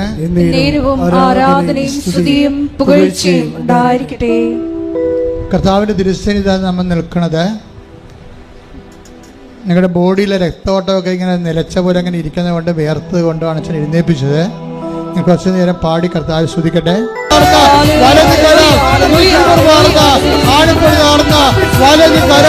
അങ്ങനെ മക്കളിലേക്ക് വെക്കണമേ ആന്തരിക രോഗങ്ങള്, ബാഹ്യരോഗങ്ങള്, ആന്തരിക അവയവ രോഗങ്ങള് യേശുവിന്റെ നാമത്തില് മാറിപ്പോകട്ടെ.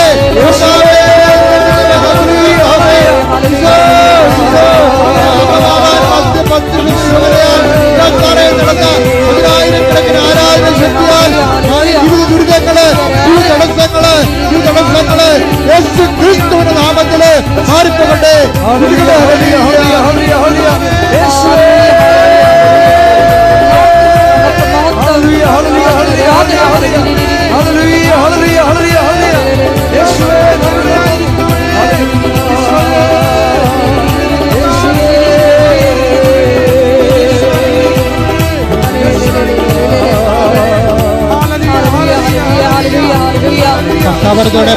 ഭാഷാപരത്തെ സ്തുതിക്കട്ടെ, ഭാഷാപരം ലഭിക്കുന്നവരെ ഭാഷാപരത്തെ സ്തുതിക്കട്ടെ, ഭാഷാപരത്തെ Touch the fire finger, shock with the precious blood, the third of the Catholic Church, with the power of Jesus Christ, God made to come the Holy Priesthood, expand you, expand you, expand you. In the name of Jesus Christ we hail. In the name of Jesus Christ we hail. In the name of Jesus Christ we hail. Lord Jesus Christ, pour out your Spirit, touch the fire finger, shock with the precious blood, expand you. In the name of Jesus Christ we hail.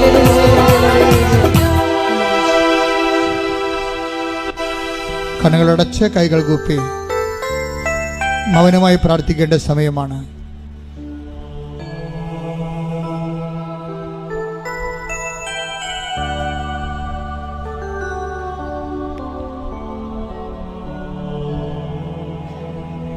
ശരീരത്തിൻ്റെ ഉള്ളിലുള്ള മുഴകളാണ് അതിൻ്റെ സൂചനയാണ് ഇപ്പം കയ്യിൽ വന്നിരിക്കുന്ന ചെറിയ മുഴകൾ. അതെല്ലാം കർത്താവ് സുഖപ്പെടുന്ന സന്ദേശമാണ് ഇപ്പോഴുള്ളത്. ചില ആന്തരിക അവയവങ്ങളുടെ തൊലികൾ ഞെറിഞ്ഞു പോകുന്നതായിട്ട് കാണുന്നുണ്ട്. അത് ആന്തരികമായ സൗഖ്യം നൽകി ആന്തരിക അവയവങ്ങൾക്ക് കർത്താവ് സൗഖ്യം നൽകിക്കൊണ്ട് അനുഗ്രഹിക്കുന്ന സമയമാണ്. വലത് കാലിൻ്റെ വിരലിൻ്റെ കാൽ വെള്ള, അതിൻ്റെ തള്ളവിരലൊഴിച്ചുള്ള 4 വിരലുകൾ, അതിൻ്റെ ബാക്കിലുള്ള വെള്ള ഭാഗം, നമ്മുടെ നിലത്ത് ഊന്നണ ഭാഗം, അത് കടുത്ത മഞ്ഞ നിറത്തിലും കടുത്ത വേദനയിലുമുണ്ട്. അതുപോലെയുള്ള വ്യക്തികളെ കർത്താവ് സ്പർശിച്ച് സൗഖ്യത്തിലേക്ക് നയിക്കുന്നുണ്ട്. കൈവെള്ളകളെ കർത്താവ് കാണിക്കുന്നുണ്ട്. കൈവെള്ളകളിൽ താങ്ങാനാവാത്ത രോഗങ്ങളുള്ളതും വേദനയുള്ള കർത്താവ് കാണിക്കുന്നുണ്ട്. അതെല്ലാം കർത്താവ് സൗഖ്യത്തിലേക്ക് നയിച്ചുകൊണ്ടിരിക്കുന്ന സമയമാണ്.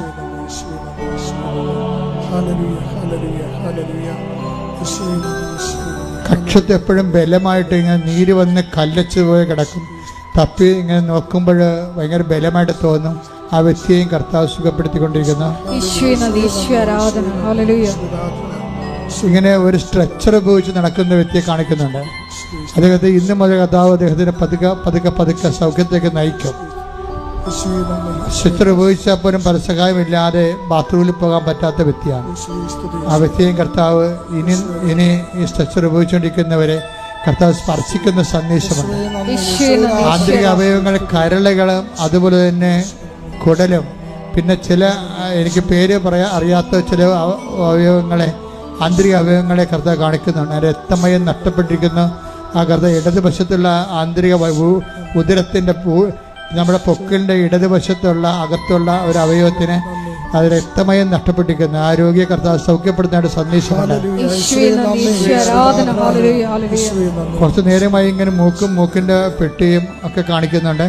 അവൻ അഡിനോയിഡിന്റെ രോഗങ്ങളെ കർത്താവ് കാണിക്കുന്നുണ്ട്. കർത്താവ് അവിടെ സ്പർശിച്ചുകൊണ്ടിരിക്കുകയാണ്. ശ്രദ്ധിക്കട്ടെ, കണ്ണുകൾ അടച്ചിരിക്കുന്നു, കണ്ണുകൾ തുറക്കാൻ പറ്റുന്നില്ല, കണ്ണുകൾ അടഞ്ഞു പോയിരിക്കുന്നു. അങ്ങനെ വ്യക്തികർത്താവ് കാണിക്കുന്നുണ്ട്.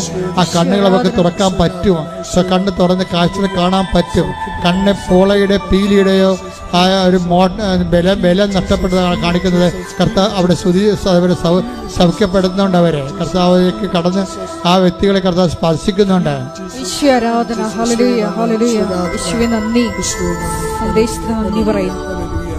ദൂരയാത്രയ്ക്ക് ഒരുങ്ങുന്നവർ പ്രാർത്ഥിക്കേണ്ട സമയമാണിത്. അശുദ്ധ കിടപ്പ് രോഗികളായിട്ടുള്ളവരും കീമോ എടുത്തുകൊണ്ടിരിക്കുന്നവരും പ്രാർത്ഥിക്കേണ്ട സമയമാണിത്. കർത്താവെ, കൃപാസനത്തിൽ വന്ന് സാക്ഷ്യം പറയാൻ, മാതാവിൻ്റെ പ്രത്യക്ഷപ്പെടുന്ന സാക്ഷിയാക്കാൻ, എന്നെ സാക്ഷിയാക്കണമെന്നാണ് അവരിപ്പോൾ പ്രാർത്ഥിക്കേണ്ടത്. എന്തോ നഷ്ടപ്പെട്ടത്, പുതുക്കി കിട്ടാത്ത പാസ്പോർട്ട്, ഇടത് കൈ സാധാരണ പാസ്പോർട്ട് കൊണ്ടു നടക്കുന്ന ഇടത് കൈയിലാണെന്ന് തോന്നുന്നു. അങ്ങനെ ഒരു വ്യക്തി പ്രത്യേകം സൂക്ഷിക്കുകയല്ല, അദ്ദേഹം രേഖകളുമായിട്ട് നടന്നുകൊണ്ടിരിക്കുന്ന ആൾക്കാർ, അതിൻ്റെ പെൻഡിങ് തടസ്സങ്ങളുള്ളത് കർത്താവ് നീക്കുന്ന സമയമാണ്. രേഖ സംബന്ധമായ കാര്യങ്ങൾ, വിസ, പാസ്പോർട്ട്, PR അങ്ങനെയുള്ള എന്തെങ്കിലും രേഖകൾ സംബന്ധമായ റേഷൻ കാർഡ് ഉൾപ്പെടെയുള്ള കാര്യങ്ങളിൽ തടസ്സമുള്ളവർ ഇപ്പോൾ പ്രാർത്ഥിക്കേണ്ട സമയമാണ്. അതുപോലെ ഇടയ്ക്ക് കയറി പറയുകയാണ്. അതുപോലെ തന്നെ വയറിൽ നിന്ന് ഒരിക്കലും വയറിന് ഭക്ഷണം കഴിക്കാൻ പറ്റുന്നില്ല, ആഹാരം കഴിക്കാൻ പറ്റുന്നില്ല, വയറിൽ നിന്ന് ഒഴിഞ്ഞു പോകുന്ന പോലെ എപ്പോഴും തോന്നും. അതുകൊണ്ട് ഭക്ഷണം കഴിക്കാൻ പേടിയാണ്, വയറ്റിൽ ആഹാരം പിടിക്കണില്ല. അങ്ങനെ വ്യക്തിയെ കർത്താവ് ഉദരത്തെ സ്പർശിച്ചുകൊണ്ട് പ്രാർത്ഥിച്ചുകൊണ്ടിരിക്കുന്ന സമയമാണ്.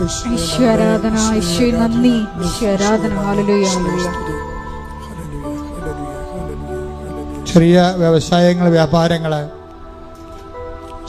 നിർമ്മാണശാലകൾ സമർപ്പിച്ച് പ്രാർത്ഥിക്കേണ്ടതാണ്. മത്സ്യത്തൊഴിലാളികൾ വള്ളവും വലയും സമർപ്പിക്കേണ്ടതാണ്. കർഷകരെ അവരുടെ കാർഷിക ഇടങ്ങൾ കർത്താവിൻ്റെ വിശുദ്ധമായ രക്തമഴ പെയ്തിറങ്ങാൻ വേണ്ടി പ്രാർത്ഥിക്കട്ടെ. എല്ലാ കീടനാശിനികളും അതുപോലെ തന്നെ എല്ലാവിധ ക്ഷുദ്രജീവികളും ജന്തുക്കളും നിങ്ങളുടെ പണിപ്പാടുകളിൽ നിന്ന് വിട്ടുമാറാൻ വേണ്ടി പ്രാർത്ഥിക്കട്ടെ. അതിനുവേണ്ടി പ്രാർത്ഥിക്കുന്നവർക്ക് കർത്താവ് ഉത്തരം നൽകുന്ന സൂചനയാണുള്ളത്. കാലാവസ്ഥ ഭേദങ്ങളിലൂടെ ഉണ്ടാകുന്ന ദുരിതങ്ങൾ തൊഴിൽ മേഖലയെ ബാധിച്ചിട്ട് കുടുംബങ്ങൾ പട്ടിണിയായി പോകുന്ന അവസ്ഥകളുണ്ട്. കൈകൾ ഒരു കൈ മേലോട്ട് ഉയർത്തിക്കൊണ്ട് ഒരു കൈ കർത്താവിന് നേരെ നീട്ടിക്കൊണ്ട് കാലാവസ്ഥ വ്യതിയാനങ്ങൾ പരിഹരിക്കുന്നതിന് വേണ്ടി ദുരന്തമുണ്ടാകാമെന്ന് പ്രാർത്ഥിക്കണമെന്ന് പറഞ്ഞ പരിശുദ്ധ അമ്മയുടെ പ്രാർത്ഥനയുടെ അരൂപിയാൽ നിങ്ങൾ കാലാവസ്ഥയെ ശാസിച്ചുകൊണ്ട് പ്രാർത്ഥിക്കട്ടെ, സ്തുതിക്കട്ടെ. ഹല്ലേലൂയ, എൻ്റെ കർത്താവിന്റെ ഉന്നതമായ നാമത്തിൽ സ്വസ്ഥം ചെയ്യുന്ന കാലാവസ്ഥ വ്യതിയാനം കാരണം മനുഷ്യരാശി ഏറെക്കുറെ വേദനിക്കുകയും വളരെയേറെ വേദനിക്കുകയും കഷ്ടപ്പെടുകയും പലരുടെയും ജീവിത മാർഗങ്ങളും നഷ്ടപ്പെടുകയും ചെയ്യുന്ന അവസ്ഥകളിൽ കർത്താവെ കരയുടെയും കടലിൻ്റെ മേൽ അതിനാഥനായ കർത്താവ് നിന്റെ അണിപ്രധാന വരതരം കാറ്റിനെ സമീപിച്ചുകൊണ്ട് കടലിനെ ശാന്തമാക്കി നിന്റെ വരതുകരം കാലാവസ്ഥകളും നിറയട്ടെ ഉയരട്ടെ എന്ന് പ്രാർത്ഥിക്കുന്ന യേശുക്രിസ്തു ഉന്നതമായ നാമത്തിൽ അനുകൂലമായ കാലാവസ്ഥ മനുഷ്യരാശിക്ക് ലഭിക്കട്ടെ. ശ്രുതിക്കട്ടെ. ഹല്ലേലൂയ.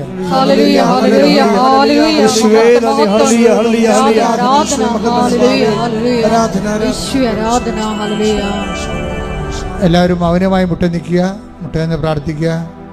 മൗനമായി പ്രാർത്ഥിക്കുക. സമാപന ആശീർവാദത്തിൻ്റെ സമയമാണ്. ഇപ്പോൾ മൗന പ്രാർത്ഥന സമയമാണ്.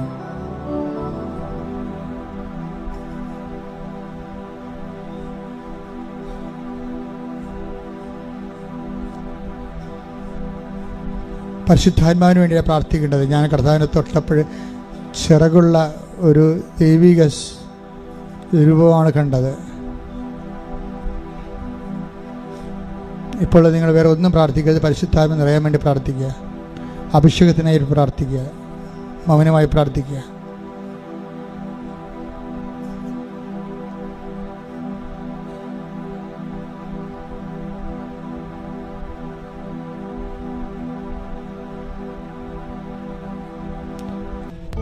ഒരിക്കൽ കൂടി മരിയൻ ഉടമ്പടിയിൽ സമർപ്പിച്ചിരിക്കുന്ന എല്ലാ വിഷയങ്ങളും ദൈവമാതാവിന്റെ മധ്യസ്ഥയിൽ ദിവ്യകാരുണ്യ സന്നിധിയിൽ സമർപ്പിച്ച് ഒരു നിമിഷം നമുക്ക് മൗനമായിട്ട് പ്രാർത്ഥിക്കാം. ഈശോയെ, ഉടമ്പടി ഒരു ചെയ്യുന്ന പദ്ധതിയാണെന്ന് കണ്ട് ചൊല്ലുന്ന പ്രാർത്ഥനയേക്കാൾ അപ്പുറത്ത് ഈശോയെ ദൈവസ്നേഹത്തോടെ ഇറങ്ങി പ്രവർത്തിക്കുവാൻ ഞങ്ങളെ അഭിഷേകം ചെയ്യണമേ എന്ന് ഈ ആരാധന മധ്യേ ഞങ്ങൾ പ്രത്യേകം പ്രാർത്ഥിക്കുന്നു. വിശേഷവിധിയായി നിങ്ങൾ എന്താണ് ചെയ്യുന്നതെന്ന് ഞങ്ങളുടെ ജീവിതത്തിലൂടെ ഉത്തരം നൽകുവാൻ, നിത്യജീവനെ ലക്ഷ്യമാക്കി യാത്ര ചെയ്യുവാൻ ഞങ്ങളെ അഭിഷേകം ചെയ്യണമേ എന്ന് പ്രാർത്ഥിച്ചുകൊണ്ട് പ്രത്യക്ഷീകരണത്തിൻ്റെ മുഴുവനും കൃപകളും സ്വന്തമാക്കാൻ എളിമയോടുകൂടി ശിരസ് നമിച്ച് ദിവ്യകാരുണ്യനാഥൻ്റെ ആശീർവാദം സ്വീകരിക്കാം. രണ്ടറിയിപ്പുകളുണ്ട്. ഒന്ന്, എല്ലാ ദിവസവും നമുക്ക് രാവിലെ 5:30 അച്ഛൻ നിങ്ങൾക്ക് ഡെയിലി ബ്രെഡ് എന്നുള്ള 12 മിനിറ്റ് നിൽക്കുന്ന ഒരു അതായത് ഒരു നമ്മുടെ 20 വർഷം തികയുന്ന അമ്മയുടെ പ്രത്യക്ഷ 20 വർഷം തികയുന്നതിൻ്റെ സൂചനയായിട്ട് ഇനി അതിൻ്റെ ജൂബിലി പ്രാർത്ഥന വരുമ്പോൾ അച്ഛൻ പറയാം, ഇതുവരെ ജൂബിലി പ്രാർത്ഥന അമ്മ തരുമെന്നുള്ള സൂചനയെ ഞാൻ അനൗൺസ് ചെയ്തായിരുന്നു നേരത്തെ. അപ്പം അതുവരെ നമുക്ക് ചെയ്യേണ്ടത് ഇപ്പോഴുള്ള 5:30 മണിക്കുള്ള പ്രാർത്ഥനയ്ക്ക് നിങ്ങൾ പങ്കെടുക്കണം. അത് ആ 5:30 മണിക്ക് തന്നെ പങ്കെടുക്കാൻ വേണ്ടി പ്രത്യേകം നിങ്ങൾ ഒരുങ്ങി പ്രത്യേകിച്ച് ഫ്രഷായിട്ട് പ്രാർത്ഥനയ്ക്ക് പങ്കെടുക്കണം. ആ പ്രാർത്ഥനയ്ക്ക് 3 ഭാഗങ്ങളുണ്ട്. ഈ ഒരു ജീവിതത്തിൽ ഒരു ദിവസം ആവശ്യമായ എല്ലാം അതിൻ്റെ ഉണ്ട്. നിങ്ങൾ അതിനുശേഷം പോയി കുർബാന കൂടിയാൽ മാത്രം മതി. എന്താ കാര്യം വെച്ച് കഴിഞ്ഞാൽ, കുർബാന കൂടാൻ പറ്റുന്നവർ കുർബാന മുടക്കരുത്. അതായത് ആദ്യം അതിനകത്തുള്ളത് അമ്മയുടെ പ്രത്യക്ഷീകരണത്തിന് സാക്ഷിയാകാനുള്ള പ്രത്യക്ഷീകരണ പ്രാർത്ഥനയാണ് ആദ്യം ചെല്ലുന്നത്. അത് 3 മിനിറ്റേ ഉള്ളൂ. സെക്കൻഡ് സെക്ഷനിൽ വരണത് ഇന്ന് നിങ്ങൾ പോകുന്ന വഴികൾ, ഇടപെടുന്ന വ്യക്തികൾ, ചെയ്യുന്ന ജോലികൾ, അതിനാവശ്യമായ ദൈവാനുഗ്രഹത്തിന് വേണ്ടിയുള്ള കോമൺ പ്രെയറാണ്. അതാണ് അനുദിന അനുഗ്രഹ പ്രാർത്ഥന തന്നെ. അത് ആ സമയത്ത് നിങ്ങൾ കൈകൾ കുപ്പി ശിരസ് നമിച്ച് ആശീർവാദവും അനുഗ്രഹം സ്വീകരിച്ചുകൊണ്ട് മുട്ട നിൽക്കുന്നവർ മുട്ട നിൽക്കണം. അല്ലാത്തവർ ആ നിന്നത്തെ എല്ലാം സമർപ്പിക്കണം. പറ്റുമെങ്കിൽ നേരത്തെ തന്നെ അച്ഛൻ പറയുകയാണ്, ഇപ്പം നാളെ രാവിലെ 5:30 പ്രാർത്ഥനയുണ്ടെങ്കിൽ നിങ്ങൾക്ക് ഇപ്പോൾ ഒരു വീട് പണിയാൻ പോവുകയാണ്. അപ്പം നിങ്ങൾ ആ മൊബൈലും കൊണ്ട് 5:30 പണിയാനുള്ള സ്ഥലത്താണ് പോയി നിൽക്കേണ്ടത്. പറ്റുമെങ്കിൽ നമ്മുടെ തീരി അവിടെ വെച്ച് അവിടെയാണ് കത്തിക്കേണ്ടത്. ഇപ്പോൾ നിങ്ങൾ പശുവിനെ വാങ്ങിക്കുകയാണ്, അത് തൊഴുത്തിൽ കേട്ട്, അപ്പോൾ നിങ്ങൾ അവിടെയാണ് പോയി നിൽക്കേണ്ടത്. പറ്റുന്നവർ നിന്നാൽ മതി കേട്ടോ. രാവിലെ പുറത്തിറങ്ങാൻ പറ്റുന്നവരും പുറത്തിറങ്ങിയാൽ മതി. പക്ഷേ എന്നാലും അത് യുചിതമായൊരു കാര്യമാണ്. ഇപ്പോൾ നിങ്ങളുടെ വീട്ടിൽ കുഞ്ഞുങ്ങൾ അസുഖമായി കിടക്കുക, അപ്പോൾ 5:30 അച്ഛൻ പ്രാർത്ഥിക്കുമ്പോൾ ആ 5:30 കുഞ്ഞിൻ്റെ അടുത്ത് നിന്നാണ് ആ മൊബൈൽ എടുത്ത് ആ തിരി കത്തിച്ച് വെച്ച് പ്രാർത്ഥിച്ചിട്ട് കുഞ്ഞിൻ്റെ ശരീരത്തിൽ തൊട്ട് കൈ തൊട്ട് പ്രാർത്ഥിക്കണം. ഗർഭിണികളുണ്ടെങ്കിൽ ആ 5:30 പ്രാർത്ഥിക്കും. അച്ഛൻ്റെ കൂടെ പ്രാർത്ഥിക്കുമ്പോൾ 5:30 ഗർഭിണികളുടെ വയറെ തൊട്ട് പ്രാർത്ഥിക്കണം. അപ്പം അങ്ങനെ എന്താണ് ഇപ്പം നിങ്ങളുടെ പ്രമാണം? അല്ലെങ്കിൽ നിങ്ങൾക്ക് പറ്റുചീട്ടില്ല, അല്ലെങ്കിൽ നിങ്ങൾക്ക് ലോണില്ല, കിട്ടണില്ല, അപ്പോൾ ആ അപേക്ഷ കയ്യിലുണ്ടായിരിക്കണം 5:30 നമ്മൾ പ്രാർത്ഥിക്കുമ്പോൾ. ഇതിനാണ് ഡെയിലി ബ്രെഡ് എന്ന് പറയണത്. ഡെയിലി ബ്രെഡ് അന്ന് ഡെയിലി ബ്രെഡ് എന്ന് പറയുന്നത് അതിൽ വായിക്കുന്ന വചനത്തിനാണ്. അനുദിന അനുഗ്രഹ പ്രാർത്ഥനയാണ് രണ്ടാമത്തെ സെക്ഷനായിട്ട് പറയണത്. അപ്പോൾ ഒന്ന് പ്രത്യക്ഷയുടെ പ്രാർത്ഥന, രണ്ടാമത്തത് അനുദിന അനുഗ്രഹ പ്രാർത്ഥന, മൂന്നാമത്തത് ആണ് ഒരു വചനം, അന്നത്തെ വചനം കർത്താവ് തരണത് വായിച്ചിട്ട് അത് 2 മിനിറ്റ് കൊണ്ട് വ്യാഖ്യാനിക്കും. എല്ലാം കൂടി 12 മിനിറ്റേ ഉള്ളൂ. അത് മിസ് ആകാതിരിക്കാൻ തന്നെയല്ല, അത് എല്ലാവർക്കും ഷെയർ ചെയ്ത് കൊടുക്കണം.